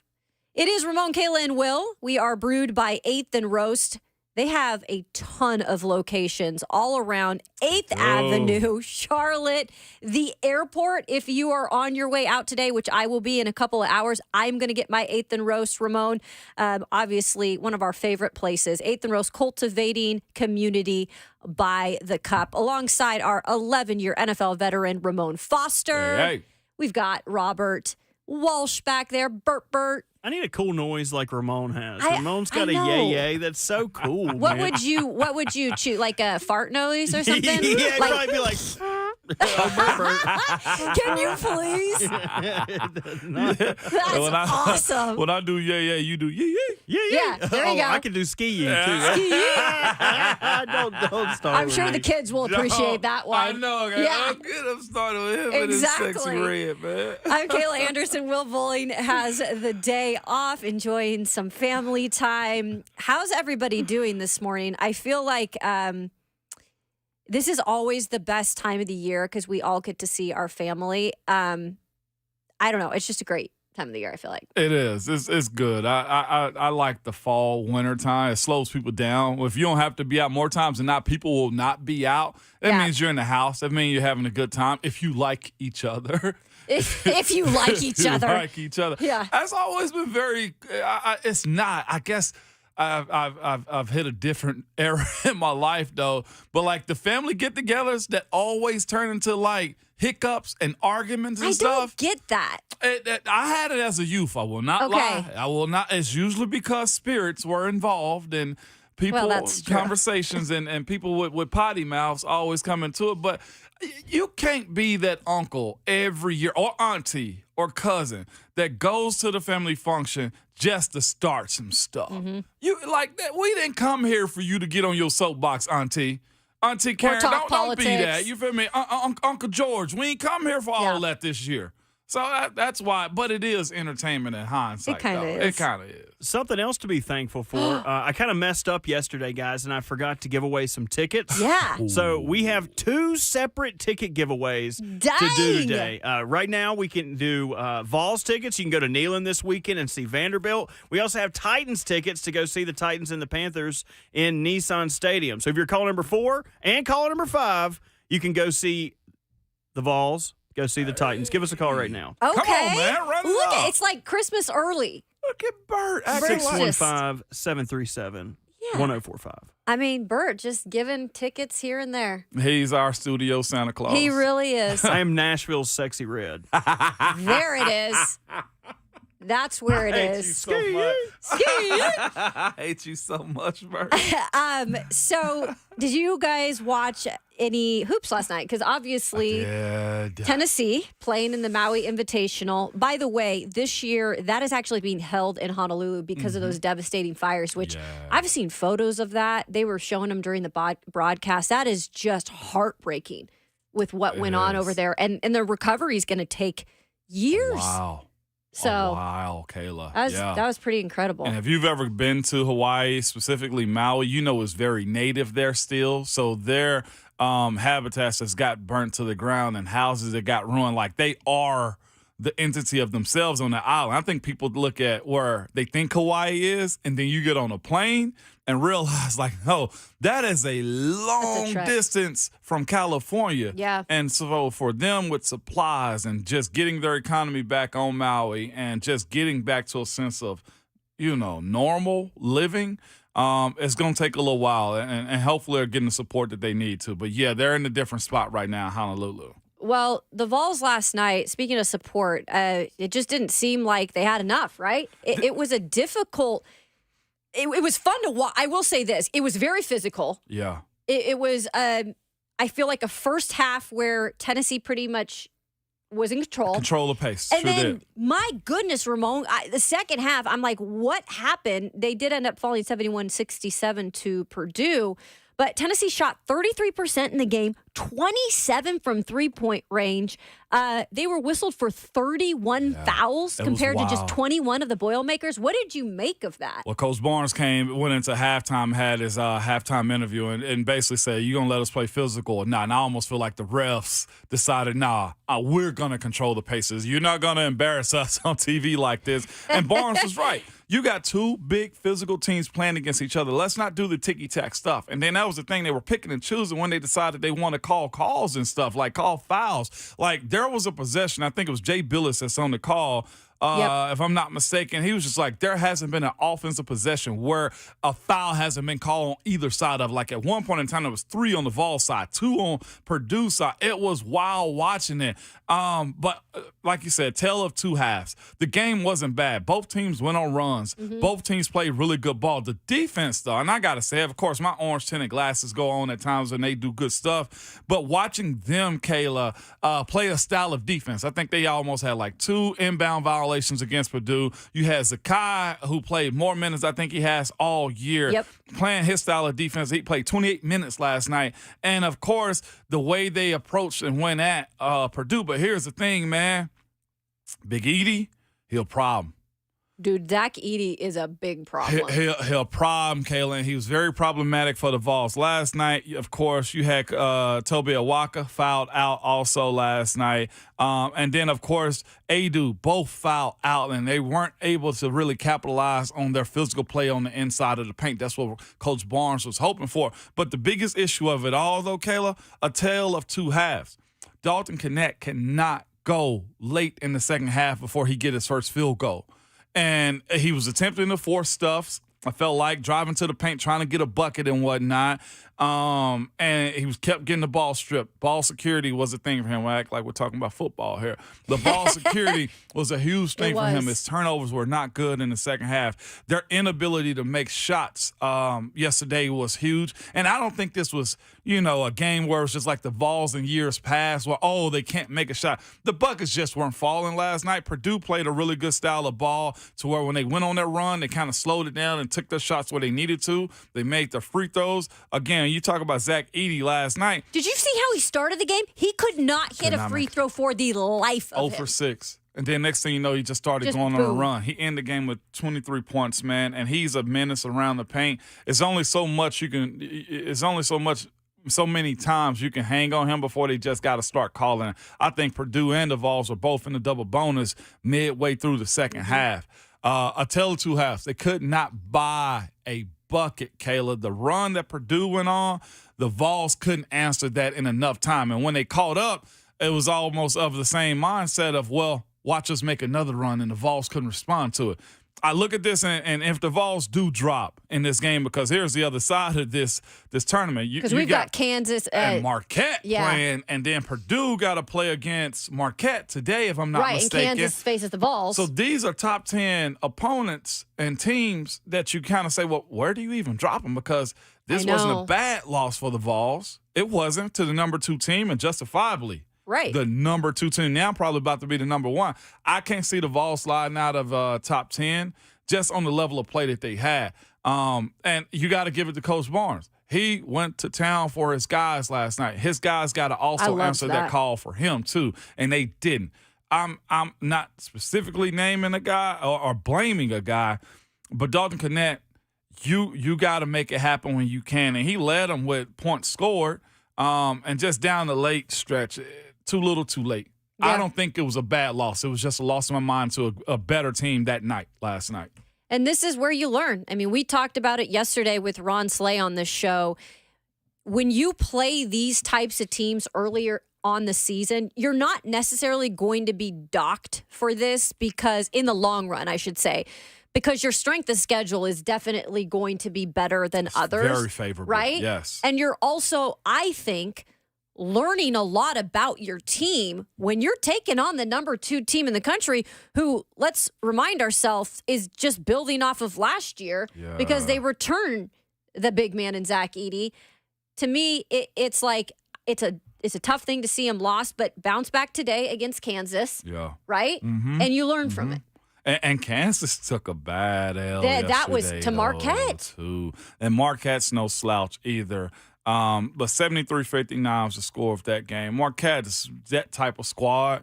And of course, them being in Hawaii and on the road, all those things play into whatever this all is, with these holiday tournaments. Great matchups. This is some good college ball right now, Kayla. And here's the other thing I'm fascinated by, too. These squads, these top 10 squads, look to be in somewhat of a midseason form with how they're playing. I was somewhat shocked by how good of defense the Vols played. It was good, just not good enough, because when you can't make buckets and you're trying to fabricate, catching up by shooting threes and those aren't falling, that becomes very problematic. And the bigs getting in trouble the way they did. Toby Walker, that last foul, his 5th foul, I couldn't see it. When he went out, he was just like, okay, that's it. That's it. That's it, yeah. Well, we'll talk more Vols hoops. Also, Tennessee with their matchup this weekend, taking on Vanderbilt. Our good friend Brent Hubbs from VolQuest will join us to break it all down here on 104.5 The Zone. It's Ramon, Kayla, and Will.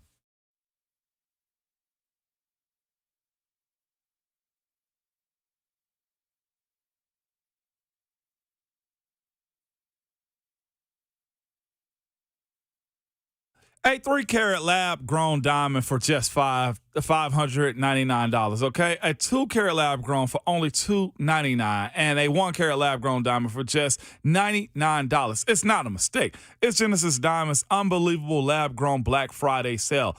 This weekend, Genesis is offering deals absolutely no one can touch. Other stores are charging you $10,000 for their 3-carat lab-grown diamonds. But at Genesis, $599. Their 2-carat lab-grown diamonds are over $4,000. At Genesis, just $299. Yes, $299. And what about a 1-carat lab-grown diamond? Some are $1,500, but you can get a 1-carat lab-grown diamond from Genesis for just $99. This offer is not too good to be true, but it is limited to the first 150 customers with the purchase of one of Genesis' exclusive settings. Imagine proposing to the love of your life with a stunning 3-carat certified lab-grown diamond, any shape, showcase in a one-of-a-kind setting. Don't miss Genesis Diamond Lab Grown Black Friday event this weekend, Friday, Saturday, and Sunday at Green Hills and at Cool Springs. And see store for details.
Welcome back into Ramon, Kayla, and Will on this fine Wednesday morning.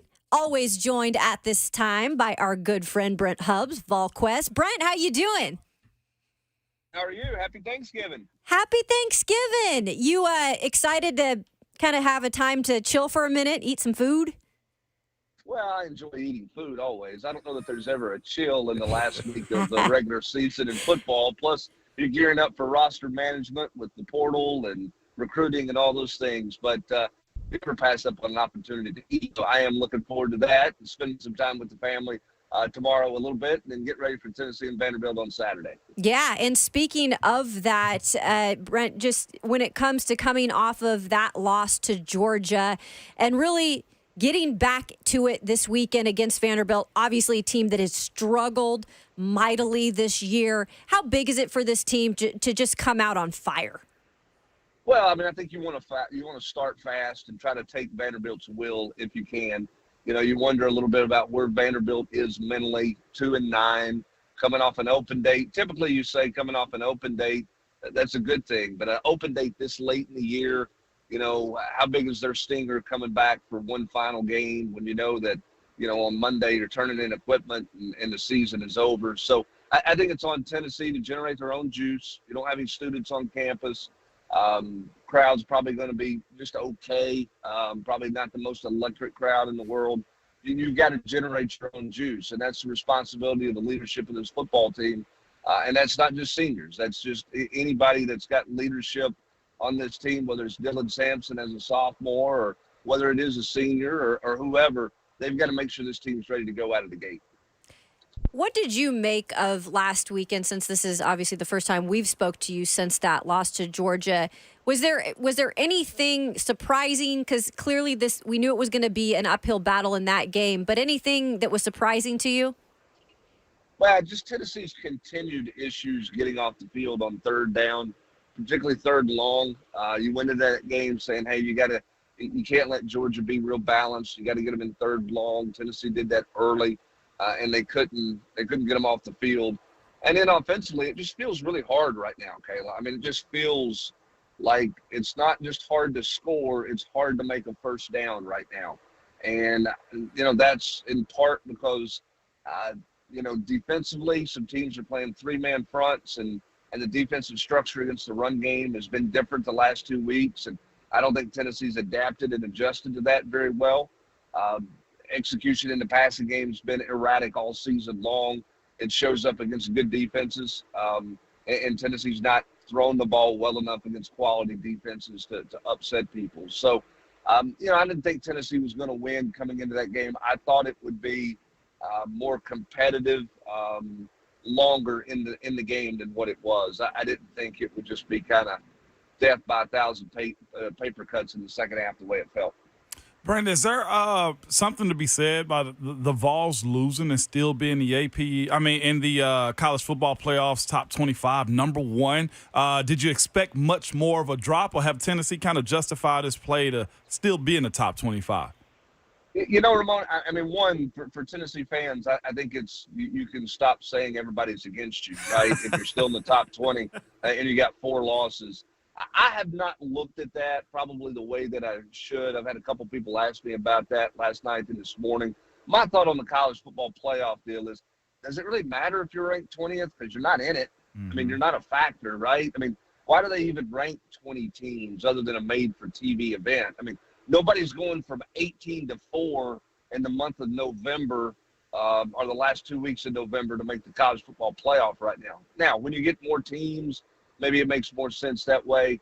I don't know what it says or what it means. It probably is a surprise to me that that's where Tennessee is, given the 4 losses that they've had.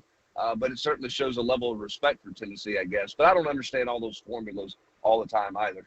Well, one thing's for sure, but on a side note real quick, it seems like, of course, with SEC coaches getting fired, it seems like old coaches always come to the forefront, like Dan Mullen taking a shot at the Vols. Did you happen to see that? Jeez. Yeah, you know, whatever. I mean, you know, Dan, I mean, I hope you've enjoyed Thursday night football. You know, I mean, and listen, I mean, he's got a right to whatever opinion he wants to. But, I mean, he hasn't covered them. He hasn't fought. I mean, you know, I don't see the real point in doing those things, but he's trying to have his name out there and trying to get back to being coaching again or whatever the case may be. But the reality is, it's just another person talking to talk. Tennessee's got to play better. I mean, they're certainly worthy of criticism right now. When you score 4 second-half touchdowns in SEC play this year, and you only score 17 points total in the last 2 games you've been out there, there's a lot of criticism and justifiable. Tennessee's got to play better. They need to play better on Saturday. They need to get moving in the right direction, get some things going that they can build on, and then they've got a lot of work to do this off season, from a roster management standpoint, development of young players standpoint, and then also from looking at some things schematically. Because again, I think they have to look at, Ramon, why there is the challenge with the 3-man front on defense. Why does that seem to affect the efficiency of Tennessee's offensive line in the run game, over the course of an entire game? I think that's something that you have to look at. Florida caused them some trouble with that. They ran for 100 yards against the Gators. And then you had, obviously Missouri, shut you down with their run defense in a basic 3-man front. And then Georgia, who I think is really, really good, certainly had their way with Tennessee, as they have had in all 3 matchups with Josh Heupel. Brent, you and I, let me go ahead and reintroduce you. Brent Hubbs with us, Ball Quest on 3, because I'll just get to talking to Brent here about this football stuff.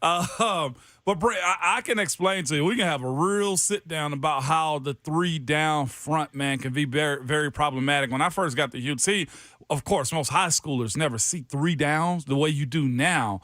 And it can be problematic when you're moving at a pace. And I honestly think that's a classroom situation right there, where guys got to understand the structure of the defensive front. Has that something that's been talked about with Coach Ellaby when it comes down to blocking 3 men, whether that's a 3-4, whether that's a 3-3, or that type of sub-protection structure of them being able to handle it? Has that been brought up to Coach Ellaby?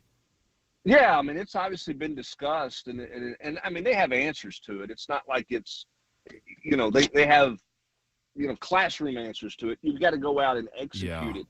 I think that overhang linebacker, I think just kind of muddling up the picture, if you will, for those young guys and those offensive linemen. Of course, they were playing with a makeshift group this past week. I think it kind of doesn't paint the clearest picture the way that you would want it to, and the way it does with a 4-man front, Ramon. And I think the other thing, too, is it puts a lot more strain and stress on the center. Yeah. Because, that center is combo blocking so many guys in a 4-man front because of where the alignment is of the defensive tackle.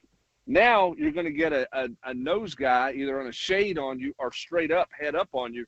Now you're in a different leverage game as a center than you are as the center combo blocking, climbing to the second level. So I think the ability of the linebacker to kind of play in space and clotter, paint an ugly picture or a harder picture.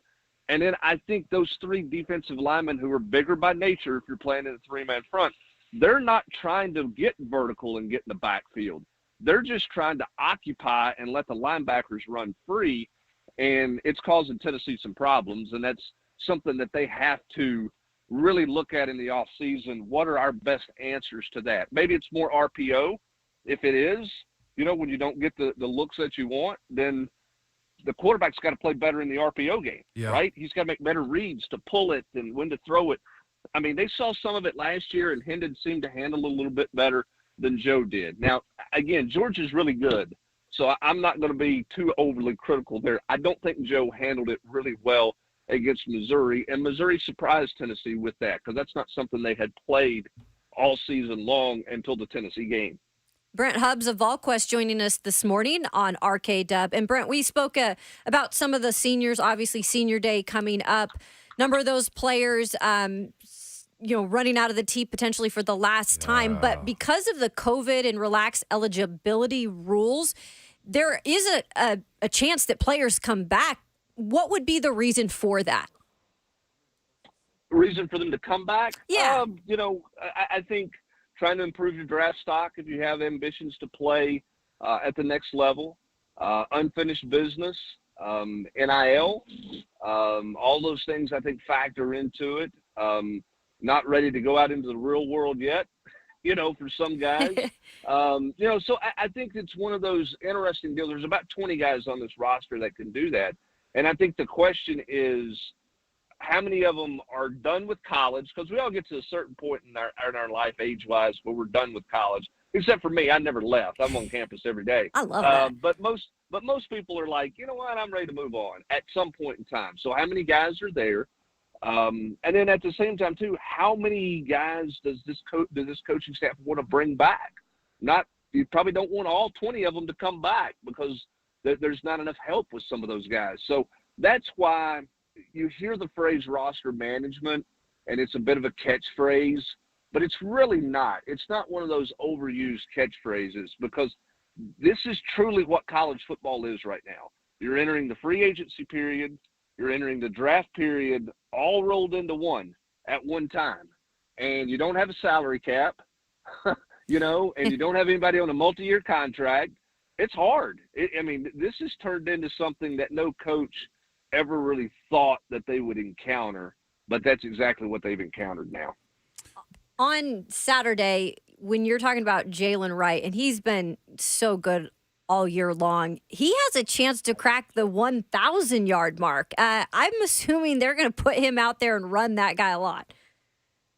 Well, one would hope, but that's not really been their MO. He doesn't have a 20-carry game this season. He carried the ball the first two times, the first two offensive snaps of the game, and then we didn't see him again until the last drive of the first half.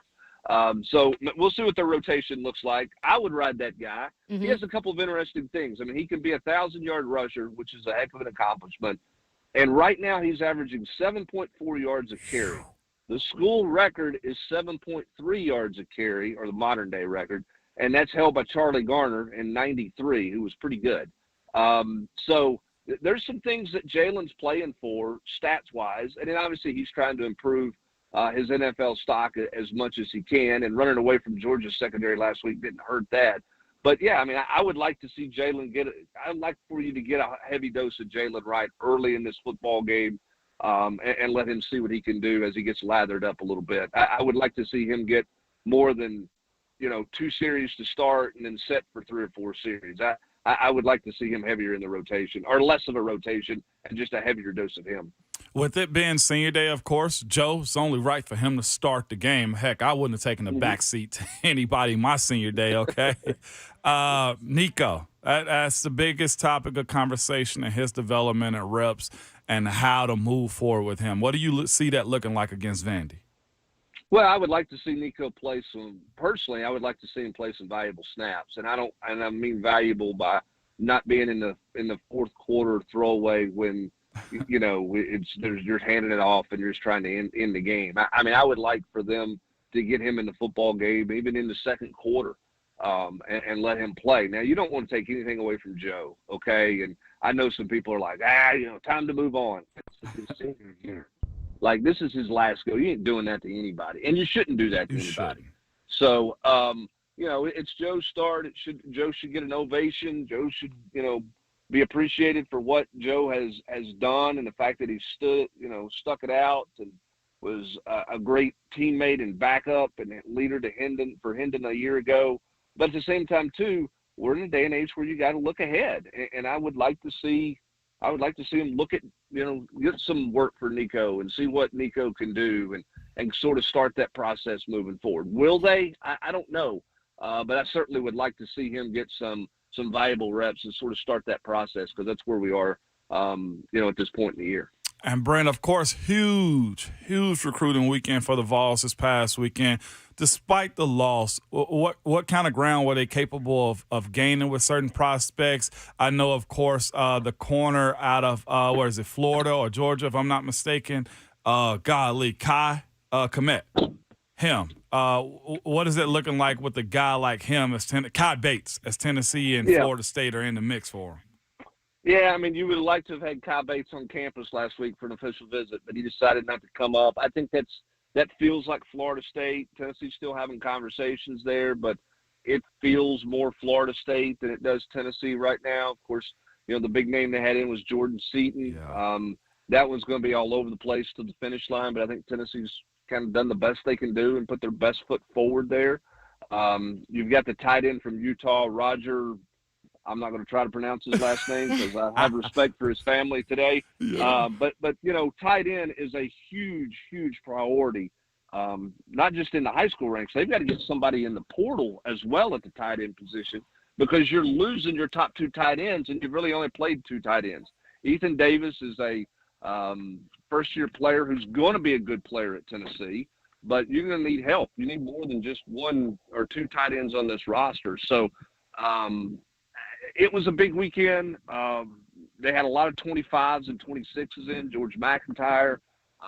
Some of those guys were in as well. They had a couple of JUCO defensive linemen, which I think is interesting because you need to know where some of those COVID year defensive linemen are in terms of are they coming back? If they are, then the junior college ranks are not that important. If they aren't coming back, then the JUCO guys are more important and more of a priority there. So, again, just a lot of moving parts right now.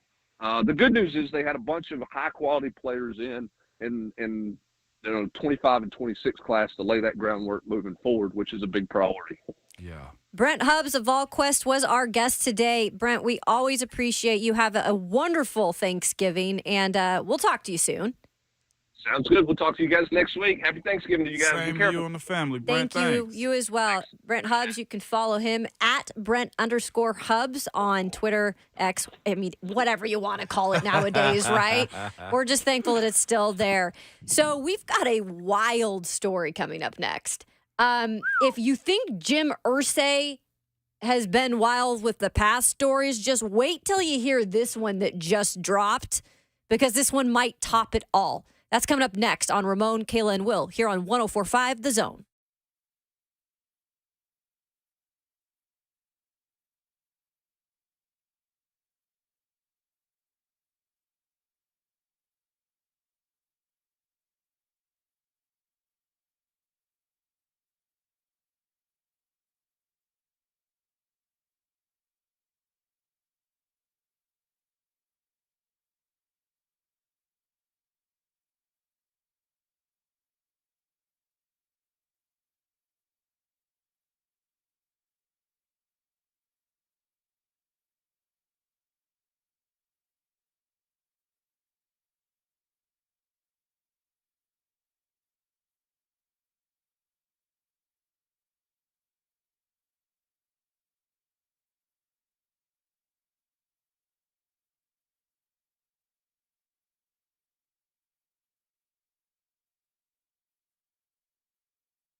Welcome back into Ramon, Kayla, and Will.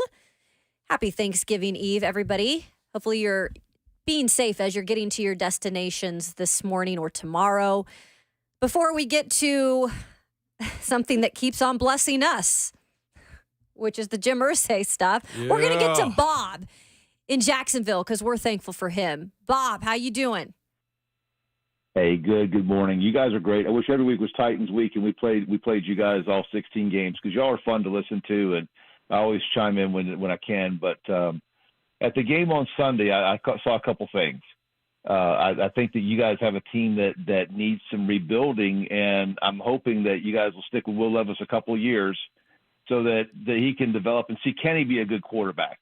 But Ramon brought it up on Monday. He said, are the scouts doing their job? Because really what needs to happen is kind of what Trent Baalke did with the Jags, and that is you hit on the 1, 2, and 3 round picks, and you get guys like Tyson Campbell, Andre Sisco, Walker Little in those early round picks, and then those are puzzle pieces. Then you don't have to spend a lot of money in free agency. And if I'm right, I think the Titans have a lot of money under the cap this year, so you guys can get some good mid-level free agents that are building blocks that then you can make a run in a couple years. Do you need a new quarterback?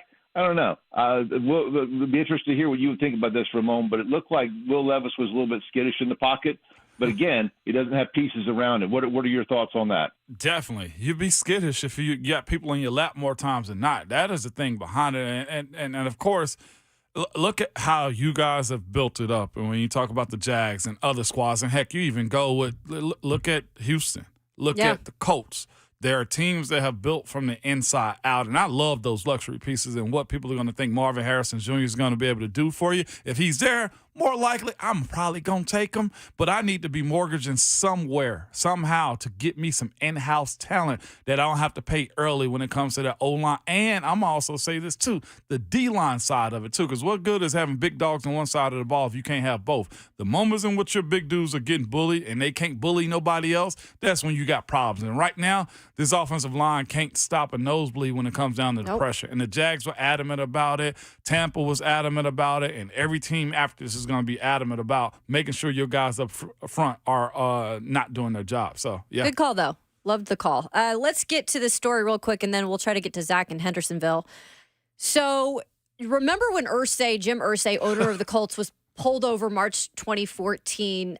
He was spotted, driving slowly. He was obviously cited for operating a vehicle while intoxicated. Well, he just recently spoke to HBO Sports, and he is now coming out with the statement that he was actually targeted for being a rich white billionaire by the police. So this is the latest in the Irsay, just keeps continuing to say things that he just shouldn't say. The Indianapolis Colts. Yep.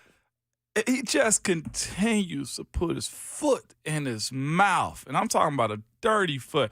Here's the thing, too, about him being stopped. One, you had a reputation. They knew who you were, how you operate, and what you do, man. And if he's got some issues that are, substance abuse related, which it's proven to be true. Now, here's the thing about it. Sometimes cops, police officers, servicemen that protect and serve us have hunches on who they're pulling over. Like, hey, we'll let that car go. Probably not got anything going on. But here's the article that was written up by the Indy Star. Some of the quotes from it. He had trouble standing.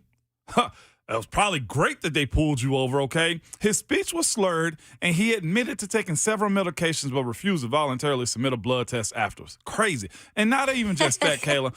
When you do certain stuff in life, like I know some older folks, Kayla, you do too. Bert, I know when I say this, you're going to get it.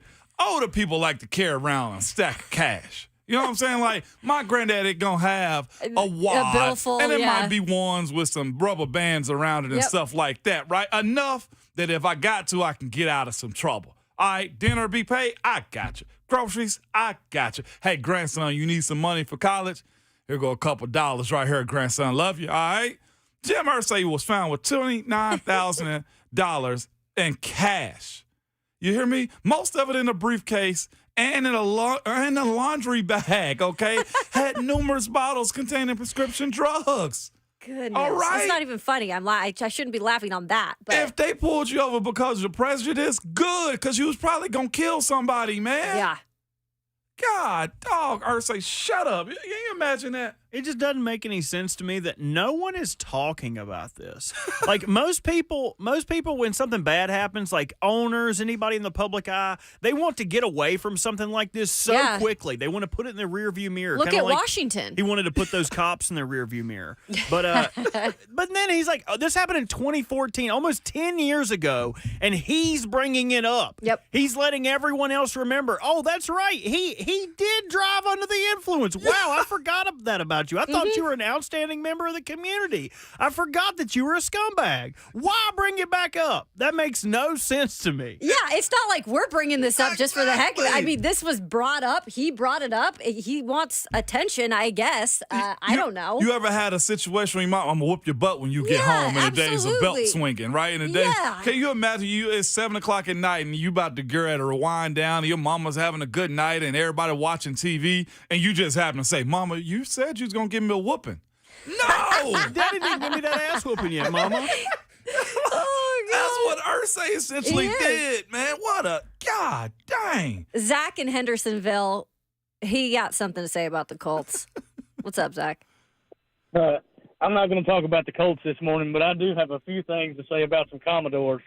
Okay, maybe that's what you meant. There we go. Let's get it in that direction. Come on, baby. Yeah, I just know he's a rich white billionaire. But anyway, get to the party. Jordan, your brother is better than you, Rodgers. Here we go. Freaking bum. Zach, another Titans legend, Cunningham. Freaking bum. Ken, laying on his back, Seals. Freaking bum. Clark, little brother Lee. Freaking bum. Just have a little poem for the entire University of Vanderbilt. And it goes, roses are red, Vandy fans are going to be blue. We are going to a bowl game after we beat you. And all you guys get is a trip to the Nashville Zoo. Balls by 52. Go Balls.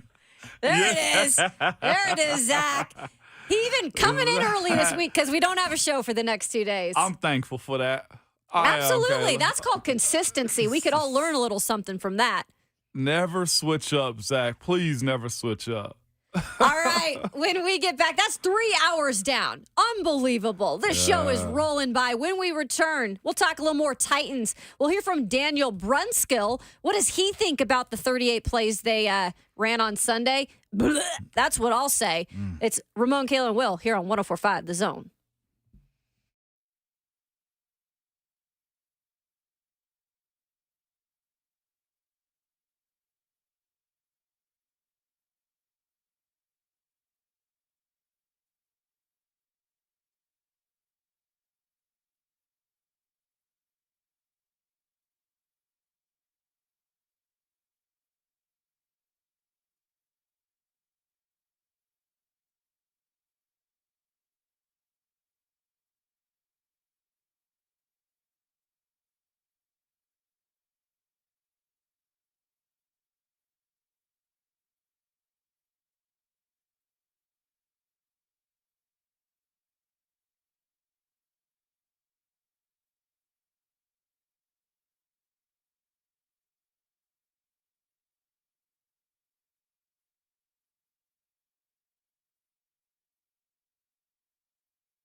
What's going on? 9 o'clock. Good morning for the 104.5 The Zone Studios. I'm Robert Walsh. Big news yesterday as Indianapolis releases the former All-Pro and Pro Bowl linebacker Shaq Leonard with a base salary of $15.6. Leonard is still due $6.1 million for the rest of the year. Any team that picks him up off waivers will be liable for that money. Leonard was in Indianapolis for 6 seasons and had 614 tackles, 12 interceptions, and 15 sacks. In Titans news, Will Levis missed practice yesterday, but teams aren't required to put out an injury report until Wednesday. Looking forward to getting an update on his status later today. But Will Levis did speak to the media and talked about why he thinks it's important to compare himself to other rookie quarterbacks.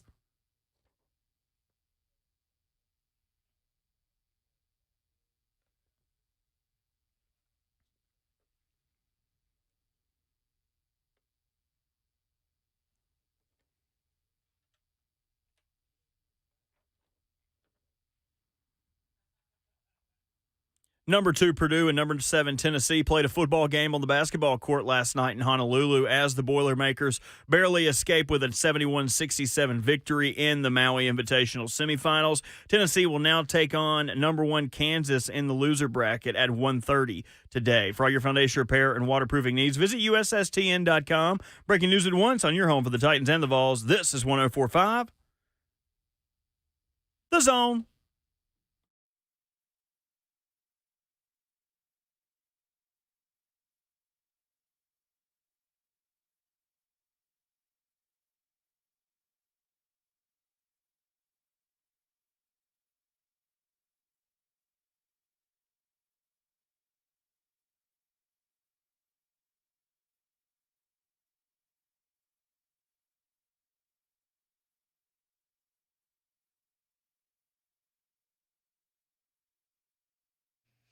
Happy Wednesday! Thanksgiving right around the corner.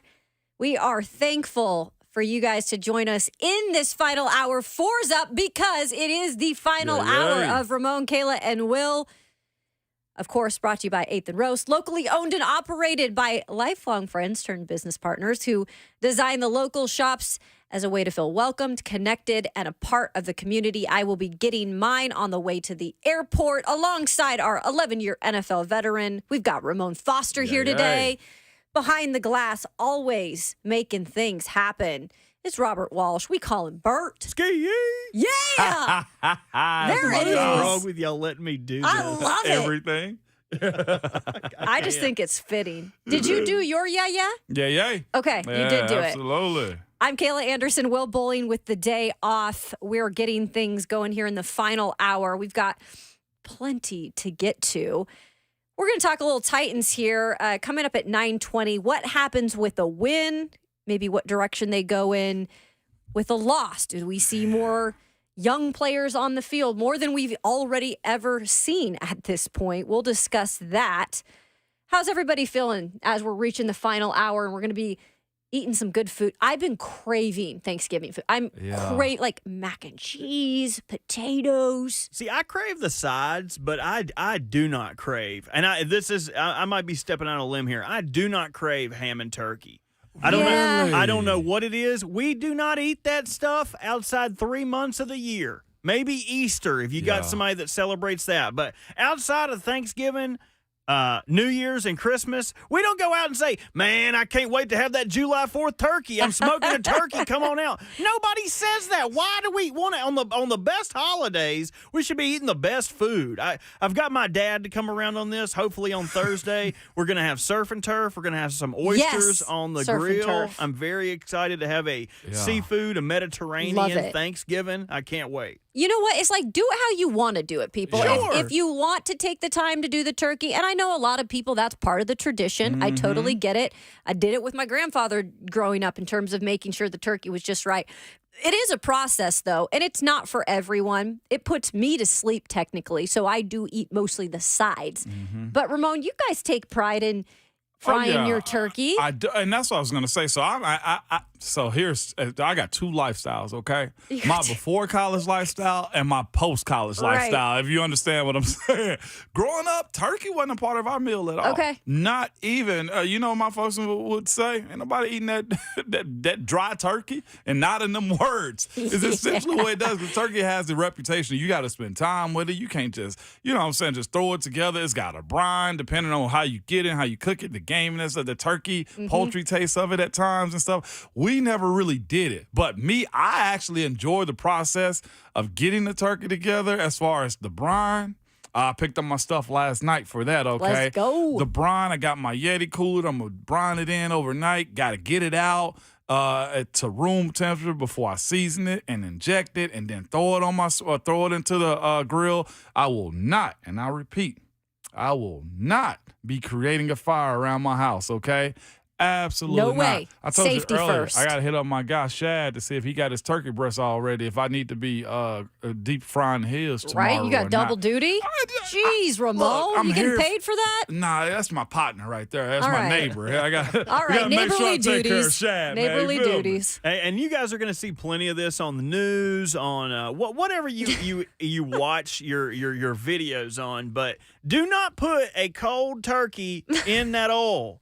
Do not dry and get practice with your oil levels. Like there's a bunch of things that could go wrong with frying a turkey, and our population is not smart enough for everybody to do it with 100% safety. So the people that know that they are not in the intelligent crowd, make sure you just double check some things. You know what I mean? Or there is a company out there that sells an electrical turkey deep fryer. And yes, that's one of those one-off moments, but you can, if you want to, you can fry whatever you want in it. But this specifically can fit up to, I think, a 15-pounder in there, and that's what I got. I do have the propane burner and stuff too, but that electrical one is non-fire, and I've yet to have a person complain about what we doing with that electric fryer at the crib. You feel me, Kayla? You know what? Because you're a veteran, just like Daniel Brunskill is on this line. You feel me, He's Kayla? about the only veteran on this line right now. Big boys, we know how to do stuff right, Kayla. do. That's all. That's all. You do.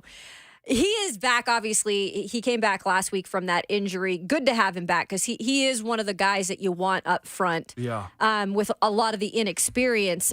So we caught up with him yesterday in the locker room, Ramon. I thought this was interesting because he was asked about the 38 pathetic plays that were taken on Sunday. 38.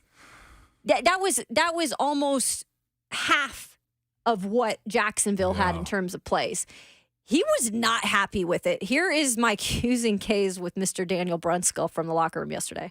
I mean, I just go back to camp. In camp, you got to work with a bunch of guys, so you just kind of get used to getting different combos, and you're always working with guys in Indy, moving around like that. So I think it just kind of comes with the territory, and it's just in the room, you build chemistry, and we just got to keep working and learning how everybody speaks and how everybody works together, and just keep working like that.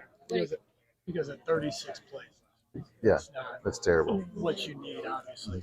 What is the key to extending drives and getting to everything you want? Limit the pre-snap penalties to zero. We can't keep having those. I mean, we're way too into the season to have any pre-snap penalties. Stay ahead of the chains and less negative plays. And then, just taking care of the football. That's terrible, he said. That was the most natural reaction I think I've seen from a player. Just initially when he heard that, he was like, that's terrible. That's terrible. And it is. And he's talking about all the pre-snap penalties. Like, Ramon, why has that not been fixed yet? And we're midway through the season. Pre-snap? The interchanging of everybody's been in and out of the locker room. In and out of the lineup. I got every reason for you. The ultimate answer is it's unacceptable. But before we get to unacceptable, guys in and out of the lineup, the change of cadence between Ryan Tannehill and Will Levis somewhat can play a part in it. That cadence matters. The voice pitch matters. Going from Tannehill, who's a little bit more subtle, to now is Levis's show. So Levis is in a position to where you got to get used to him. And here's the other thing, too. This group has been on the road, so crowd know it been an issue. Developing how they will do either their tap that they do, the head bob by Brewer, or the clapping by Will Levis. That's problematic for him right now, trying to figure that out. And it's also getting behind the chains. The anxiety of what your next play is, because it's probably more than likely a passing play, because you're behind the chains, can screw you up also. Kayla, it's a lot of things. But at the end of the day, hearing, Daniel Bronsko say that's terrible immediately before actually getting to the answer lets you know where they are. And Kayla, here's the other thing, too. Guys take a lot of pride in that. When you're attached to a horrible loss, somebody getting injured because of your lack of play, or, the level of where you're playing at, and specifically for the dudes up front, it's only one or two stats that we look at when we view those guys: sacks, rushing yards. Both of those, Kayla, have been bad. And when we're talking about the flow of the game and how this group needs to stay on the field, well, guess who's going to get blamed for it more times than not?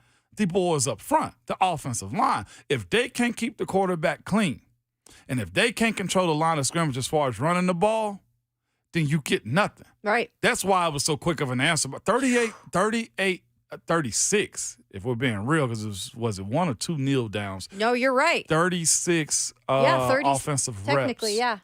Kayla, you really got to look at that and say, we ain't even get started. That is crazy.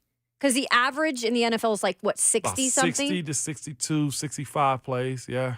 Can't happen. Let's get to Jeremy in Nashville, and then we'll try to get to some of your other calls after the break. Jeremy, what's up? Hey, happy Thanksgiving, everybody.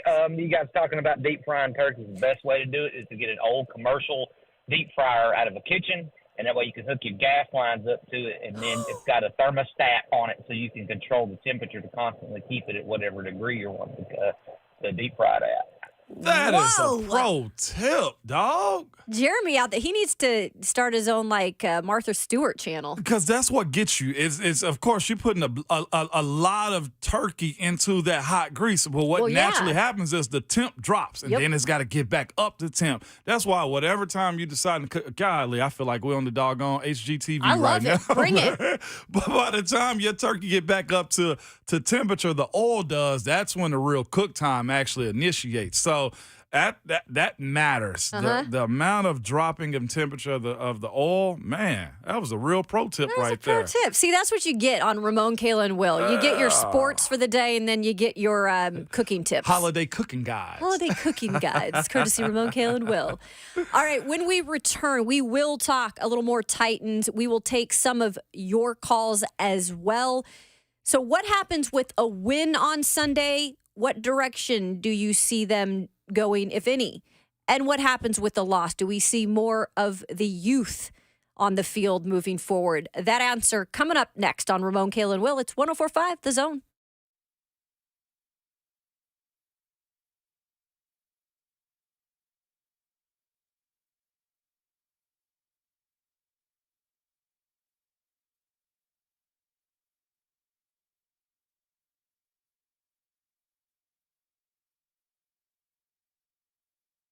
It's Ramon and Kayla for Window Nation. If y'all been outside today, you already know it. I'm telling you, the temperatures are dropping rapidly. I think they've dropped since this morning, Kayla. But with that, energy costs being on the rise, if you have old, drafty windows, your furnace is working harder than ever to keep your family warm, and Window Nation wants to help with that this month. With 0% financing for 5 years, plus 2 free windows with every 2 you buy. So now is the time to protect your family from the elements and lower the cost of your energy and upgrade the look and feel of your home. Yeah, and if you're waking up this morning, you're like, wow, it feels cooler than usual. You're getting that draft from the window. It probably means you need new windows, and you can get them now from Window Nation. Maybe you're upgrading your home, you're buying a new home. This is the way to do it, and do it before the temperatures really drop. You can save up to 30% on those energy bills by keeping that heat inside during these cold winter months. When it comes to Window Nation, they are the pros. They've installed over 200,000 windows last year alone. That is 40% more than the average window company with a 96% perfection rate. They've got over 10,000 online positive reviews. If you want to go online and check it out, go and see for yourself. We love every bit of working with Window Nations because we know they do it the right way. The average installer, over 16 years of experience. So do yourself a favor, do your home a favor before winter hits. It's 866-90-NATION, or for more information, you can log online to windownation.com.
Yes! Man, this song gets me going. Yes. I love it. I love it. Happy Thanksgiving. Somebody's now using this as their ad. I think it's Applebee's. I'm not quite sure. Oh, for real? Yeah, but they use this, and they're doing their own words, obviously. Welcome into Ramon, Kayla, and Will here on this Thanksgiving Eve. Thankful to have you with us. We're going to go straight to the phone lines. We're going to start off. Who should I start? Let's go with Jason Murfreesboro. He wants to chime in on Shaq Leonard, who was just released yesterday by the Indianapolis Colts. Hey guys, how y'all doing this morning? Good, Jason. How are you? Happy Thanksgiving, early Thanksgiving to you guys. You too. I just wanted to chime into to the Shaq Leonard thing. He's a good player, and he'll find a spot to go back in the NFL somewhere. And I need him to just to laugh it off like I am. I got it like I put a song to it, Ray J and One Wish. Dang, baby, I just don't understand where we went wrong. I gave you my heart. I gave you my soul. I gave you. Jason, I tell you, we can always count on you for our lyricist of the show. I appreciate that, And dog. I do like that song. Dude, One Wish, man. Ray J's biggest hit right there. Yeah, he'll find a home. He'll He definitely gonna find a home. It's not like he got the scarlet letter A on him or anything. He gonna be No. all right. I'm just shocked. Heck, considering what his owner said yesterday, I'd want to be I'd be released getting too. myself out of that Golly. situation. My goodness. Yes. All right, Greg in Mississippi, he wants to talk a little bit about the college football rankings. Obviously, it came out yesterday. What's up, Greg? What's up, Greg? Hey, and the Pac-2, congratulations to Washington State to continue that series. I think that was a great move. I guess you'll be in Seattle for that first game next year, Lumen Field. But Mr. Foster, I ask you this in Pac-2 that Oregon, why is Oregon still maybe rated ahead of Texas and Alabama? When you look at the schedule, they lost to Washington, and what their best win looks like is Utah. And if they avenge the loss and win the Pac-12, that's fine. But if Alabama somehow beats Georgia and wins the SEC, or Texas wins the Big 12, why wouldn't those teams, you think, would not jump them in the poll if they're all with one loss? You know, if everybody gets through or the undefeateds get through, they deserve it. They should go. But once you get into this one-loss thing, with Texas having probably right now the best win in the country at Alabama by double digits. But if Alabama comes back and beats Georgia, you saw how dominant Georgia was last week when they did to Tennessee, then why wouldn't Alabama or Texas jump Oregon, who only has to beat Washington to get the Pac-12 championship? But Mr. Foster, I got some Creole butter for you for your fried turkey. Hey. You injected that Creole butter in there, and you got something going. But, Bert, we got to get you back on that turkey train. Forget that seafood. You can eat seafood at Christmas and New Year's. Appreciate you guys. Thanks, Greg. Yeah, and Greg, it is interesting because you also have to take into account now that, and by the way, Washington moved up to the top 4. They are. Florida State now at 5. If you look at the schedule, you're right. It's not as crazy in terms of rankings, playing ranked opponents than some of these other teams. However, they have really dominated in many of those games that they have played. They've dominated their opponents, except for obviously Washington. They lost by 3 points. Oregon is an all-around incredible team. I will say that. But it's going to get really hard when you do have those one-loss teams. And then let's add Michigan or Ohio State to it because one of them is going to lose. So it's going to be a difficult situation for the College Football Playoff Committee to figure out who's really the Final Four when it's all said and done. And that one loss coming to a top 4 team, too. At the time, Oregon was 8 and Washington was 7 on the season. And here's the thing. It wasn't like that they came back and, Washington ended up just blowing them out, and they had some sympathy points for Oregon. Oregon was winning until they wasn't with like a minute left in the game when Michael Penix Jr. hit one of his players for a touchdown.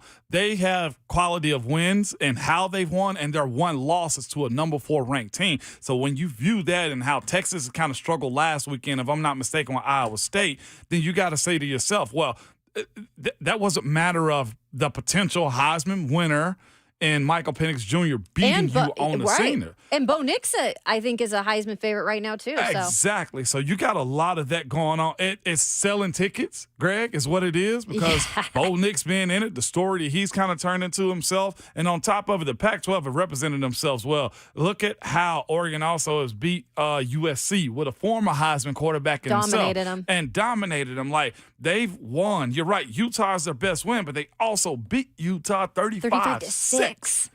So that was at Utah, by the way. And again, here's the other portion of this. When you involve the human element of judging stuff and how they rank people, the conversations are different. What may be perfect as far as what the computer says in the old BCS days, the human side of how you judge this is the conversations that they're having and why and who's justifying having Oregon be ranked that high. Because, again, they're in it if one or two of these teams slip up real soon. Absolutely. All right, let's go out to Dwayne real quick before we get into some Titans talk in Springfield. Dwayne? Hi, guys. Hey. Good morning. Happy Thanksgiving. I just have issues with the line play overall and why we've still got the center we've got. I played center in a semi-pro league here in Tennessee, and I raised 3 boys that played the line, have been center, tackles, guards, and I just don't understand. He's small. He keeps getting bullied. The snapping has been off. I just don't understand. Yeah. Dwayne, thank you for calling in. That's actually what we were going to talk about. I had actually asked Will Levis about this yesterday in terms of how he's working with Aaron Brewer right now, that being a kind of a new snap combo with him. But you specifically wanted to point out some things that you've seen with the center, Aaron Brewer. I have. This is a big year for Brewer. I'm talking about a lot is on the line as far as being a continued starter in this league, which if you're that right-minded type of guy, Kayla, you ain't ever want to ride the bench no more. I'm sorry. When I first got my first sniff of starting, I was like, whatever it takes, I'm going to figure out how to get in this lineup. And I know that's what Brewer has to be, too, as a veteran, right? As somebody that wants to be the anchor for this squad. But here's the issue that he's run into this year. The more tape you get out there, the more exposure's on you.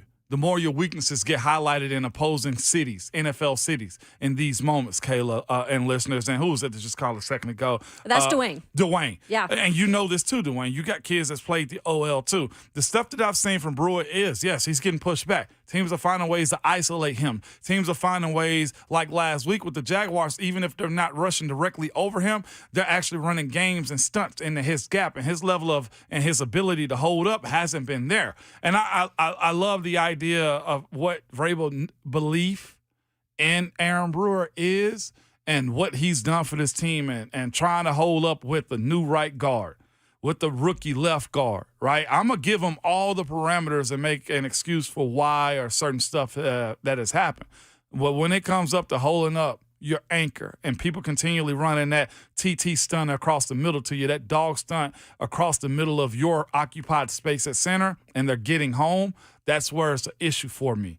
I believe that Brewer wants it, and his play has kind of justified him being the starter, but the issues that he's had with the high snap is very problematic. And I know a lot of people in the stadium booed Malik Willis whenever he ended up having that fumbled ball go over his head, and people booed, and I saw the look on Malik's face. Now we can understand that it ain't just a Malik Willis thing. It was a Will Levis issue too.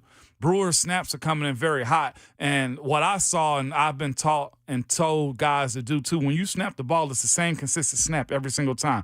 Brewer, whenever he went left, he snapped the ball hot and high to the right. That's happened numerous times when he has to move. The snap comes first, snap step. It's the way it's got to work. And for him, it's been hot maybe because he feel like he's got to get there quick, or he's overcompensating for the fact that he knows he's got to hit guys faster than they hit him. And that's where that ball is going up high. Inexcusable. Kayla. And I don't know if it's the way he's holding the ball. I got to peep his hands on tape if he's actually gripping the ball like he's about to throw it, or if he's grabbing just the tip of the ball and flipping it back. There's no consistency in that. Either way, it's been inconsistent. Now, I can't say, well, it's going from Tannehill to right. No, these are shotgun snaps. These are supposed to hit him right in the belly every single time, chest to belly every single time. As a pro, that's got to be automatic. And I'm a guy that tried to learn that myself and did. Because we were losing guys during the season. It's like, well, heck, I might have to play center. Let me learn how to play it. I hadn't played it in the extent that he has, Kayla, but That's got to get cleaned up. Losing possession or even plays. One time, Will Levis saved it. Yeah, he did. He saved it, but he turned the wrong way because he was frantic because he didn't know if Derek was left or right of him. It messes up the flow of the offense. If the quarterback knows he's getting the ball chest to stomach every single time, my eyes can stay downfield. And that's what I feel like you're running into with his snaps as of late.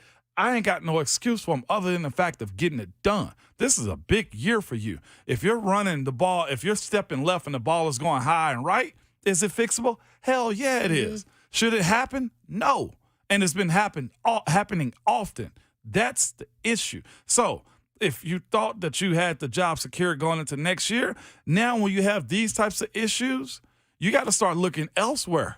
You got to start figuring out, look, if this is a you problem and not a me problem, well, somebody got to go or somebody's not going to get the Christmas gifts that they think they're owed at the end of the year.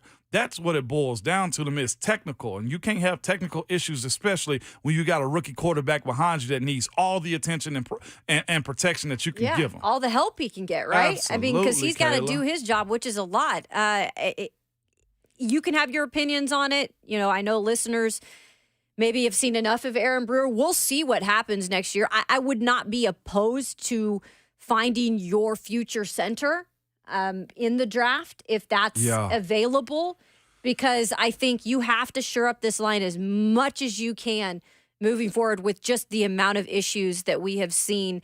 And you can only make it or patch it up for so long before it becomes a leaky hole. Yeah. You can't have that, especially not up the middle where first thing first, you're right over the quarterback. That's the quickest path to the quarterback right there. Right. And I believe in what I think he can turn into, and guys do get better over years. But this is your first time as a full-time starter at center. It's got to be best. It's got to be better, and you're the returning veteran guy on this offensive line too. If you pay attention, most good quarterbacks have a damn good center. They always and their relationship. It's just they know each other, right? They do. You have to. You have to. You got to know just as much as the guys up front. Sure. It's not a pile on Aaron Brewer moment in this, but there is a sense of, hey, you're the veteran. You've been here the longest. You understand what variable requires of the guys that play that position. And if you're the toughest guy out there and they're going to look to you for that style of leadership, you got to answer. And you can't be one of the main ones that's, taken away from what this squad is doing. So I'm hoping for a bounce back. Yeah, and no more center quarterback snap infractions. Can't happen. You're right. It's inexcusable. He will be there though for the remainder of the season, unless something, barring injury, happens, which I hope that does not happen. But he'll be in there on Sunday. And Ramon, that's the big question. If they get a win on Sunday, the season's not saved by any means. Not saying that. Right. But what can it do for this team to get a win? After the Panthers, you have the Colts at home. That's winnable too. It's none of this is easy, guys, because this is a roster that we've already, made clear it's not great.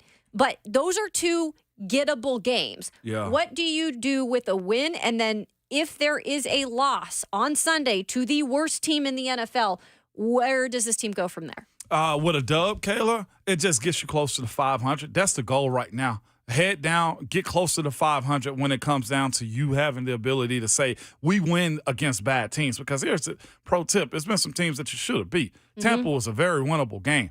Jacksonville, they're good, but you should have competed a whole lot better. 0 points in the first half, not great at all, Kayla. And with that being said, what it does is just give something to your fans and to the locker room. We know how to win.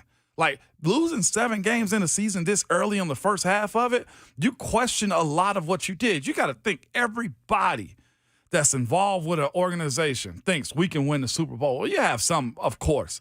Oh, it's going to take this, and that, right? But when training camp ends, it's the highest point of the season for you. And to already be 7 games back right now as far as losing 7 and losing 1 out of the country on top of that, Kayla, the issue for you is, how do we learn how to win? You're 3-7. The squad doesn't know how to win. So if you get a dub on Sunday this weekend against a bad Carolina Panthers team, you at least know what the recipes are for you to be successful. And I don't care if it's the most simple thing ever, running the ball on the right side as opposed to the left. making Will Levis roll out a little bit more. Defensively, what blitzes do you have to take? Is it combination of guys up front? Because we spoke about it earlier this week. They had a rush package last week against the Jags that did not get home. It was Tierre, it was it was Weaver, it was Big Jeff, Danico, and Arden Key. 5 of those guys. And they didn't get home. So let's scrap that. Let's figure out what else is going to work for. You're getting answers to the test this weekend. How do we win? You got a bunch of rookies and young guys and new guys on this team, Kayla, that don't know what the winning recipe is. That's a great Other point. than having a banged-up Joe Burrow, other than a bad Atlanta team where you probably know more of Arthur Smith's tendencies, what he liked to do, and Will Levis not having a lot of tape out there, right? Will Levis not having a whole lot of tape out there to know what he was capable of, and Atlanta might have got caught snoozing at the wheel because of it. And then let's go back to the Chargers game in which they won. That had to go to overtime. Look at that Chargers team now. Was it the game where Big Jeff threw a touchdown? I think that was the Chargers game too, wasn't it? Or he was in on the touchdown. Was that? He was in on the touchdown. He was in on yes, the touchdown. He was in on the touchdown. Everything that you've done has been catching people by surprise. Derek overtime. threw it, I think. Derek threw it. Yeah. It's think about the 3 dubs. Other than Will Levis not having tape and you catching Atlanta. Right. Overtime win, right? And a banged up Joe Burrow on Cincinnati team. How do you know how to win? And that ain't dogging them. That's just the reality of what your record has presented. So figuring out how to win is the biggest task they got this weekend. How about a loss, though, Ramon? If a loss happens to I believe, 1-9 Carolina Panthers team, what happens then? Are we seeing now just the floodgates open in terms of youth playing and giving guys opportunities to see what they have? I would see you're going to see more of a youth movement, but heck, we're already seeing that, Kayla. You're seeing a lot of these guys already out there. There are some, though, that I think maybe you could see like a Travis Gibson or some of these guys that you haven't seen at all. Maybe a little more from them, or do they just continue to try to trot what they have out there? And with a loss, and I'll be honest with you, this is not saying one thing versus the other, but I had never just been in a spot like this to where you just say, okay, this is it. I know, and that's why it's hard for anybody to grasp that on a Mike Vrabel team. And I don't think Vrabel's going to allow them mentally to be in that place, but you'll see the body language of it. You'll see guys trying to probably get theirs. Hopefully what doesn't happen is guys, themselves decide to pack it up. But here's the thing. You lose to a 1-9 team at home, though, Kayla. It really does starts turning to, okay, y'all playing for your jobs now. Okay. It ain't ever going to be said. And I doubt Vrabel ever has that mentality. But it does kind of turn to y'all bleepers need to start proving yourself now. We can't lose this style of game at home against a rookie quarterback. You start looking at other pieces like Jalen Duncan. Can you legitimately hold this down?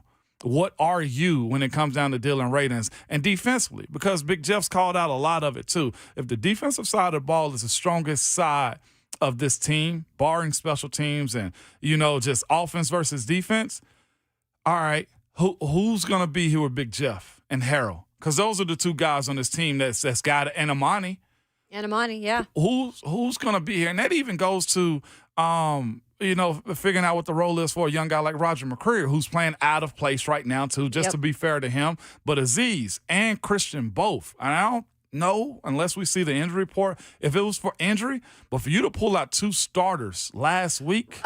Mike Vrabel made it clear that, it was a coach's decision. He took Christian Fulton out of the game. He wasn't going to go into detail, but he pulled him.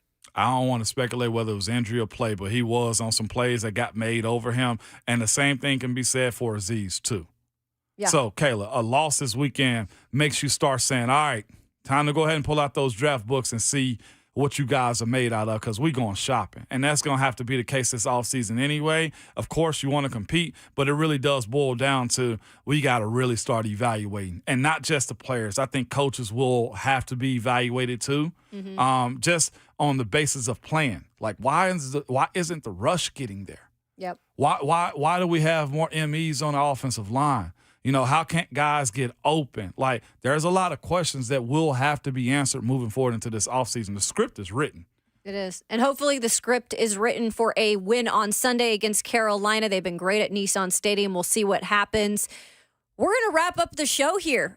4 hours going by quickly. We'll get to Micah in Nolansville after the break and wrap it up on this Thanksgiving Eve. Ramon, Kale, and Will here on 104.5 The Zone.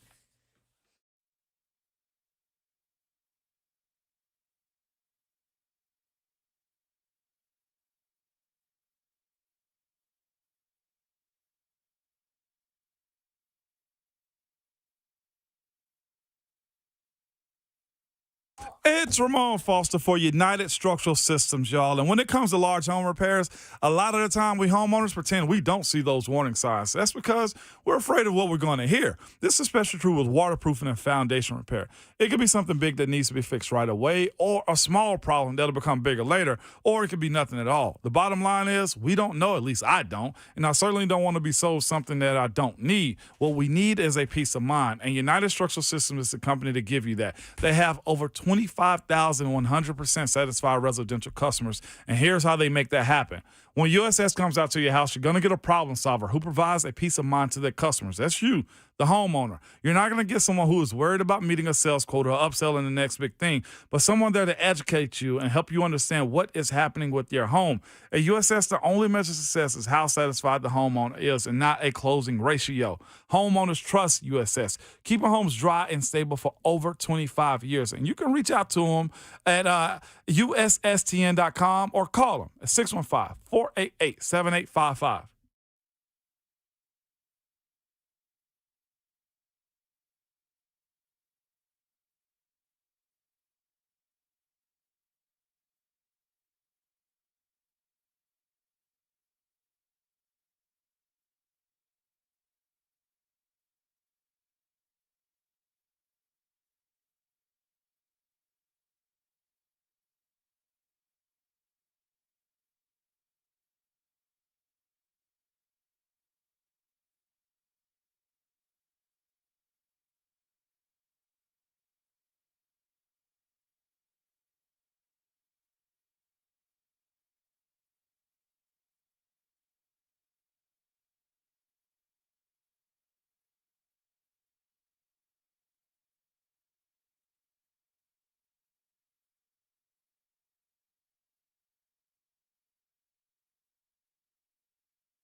Gotta love that. Oh, who is that artist?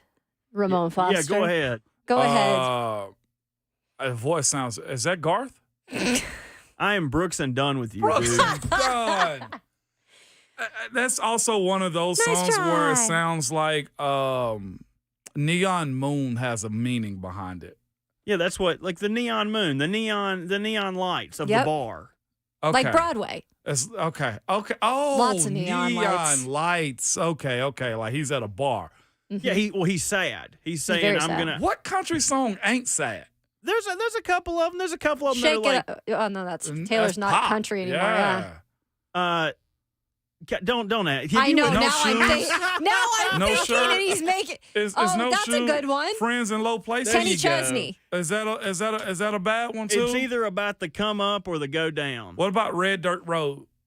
That's a up one. I love That's a that up one. one How too? many country songs can you name right I now? actually got a lot of country music in my library. Do you? I'm not gonna tell you Do you how listen I got to that while you in work college. out and you just get pumped on country music? No, I got to be on random shuffle to get a country music song. Heck, it's hard for me to find rap songs now that I want to listen to. True. We got to It go is a old bunch school of for that. Trash. It is. I sound like the old dude. I wish there were more Thanksgiving songs though. Like all we have are the beans, greens, tomatoes, potatoes. It is. It's That's all so we got. good too, though. People don't want to sing. Well, if the Fat Boys were still around, I feel like we get a We would. Thanksgiving song. Or how from about them. like a gobble gobble gobble gobble? Like there's got to be like some like gobble song out there. There could be. What did? like Fat Boys Are Back. That's Fat Boys Are Back. Yeah, that's And you know we will never be whacked. Mm-hmm. So look at you, my dog, just all across the world. With They need to get songs. back together and reunite and do a tour around I would be Thanksgiving. down for a Fat Boys Thanksgiving song. They're not around. I don't think so. Ramon just said they're not around. Let me Rest in peace. Sorry. let me check and see what. Welcome back into Ramon Yeah, Kayla let's and Will talk on that sports. note. My goodness. Let's go out to Micah to close it out in Nolensville. Of course he's talking Vols. Let's get pumped up. All right, so we got the Vols taking on the Vanderbilt Commodores. You know, Vanderbilt Commodores couldn't be my team going 2-9 and not even winning a single SEC game, and soon to be 2-10. Couldn't be my team only having a 5% chance of beating Tennessee. Couldn't be my team with a quarterback that has only thrown 3 more touchdowns than interceptions this season. The Volunteers are taking down the Vanderbilt Commodores. They beat them 56-0 last year. We're beating them by 60 this year.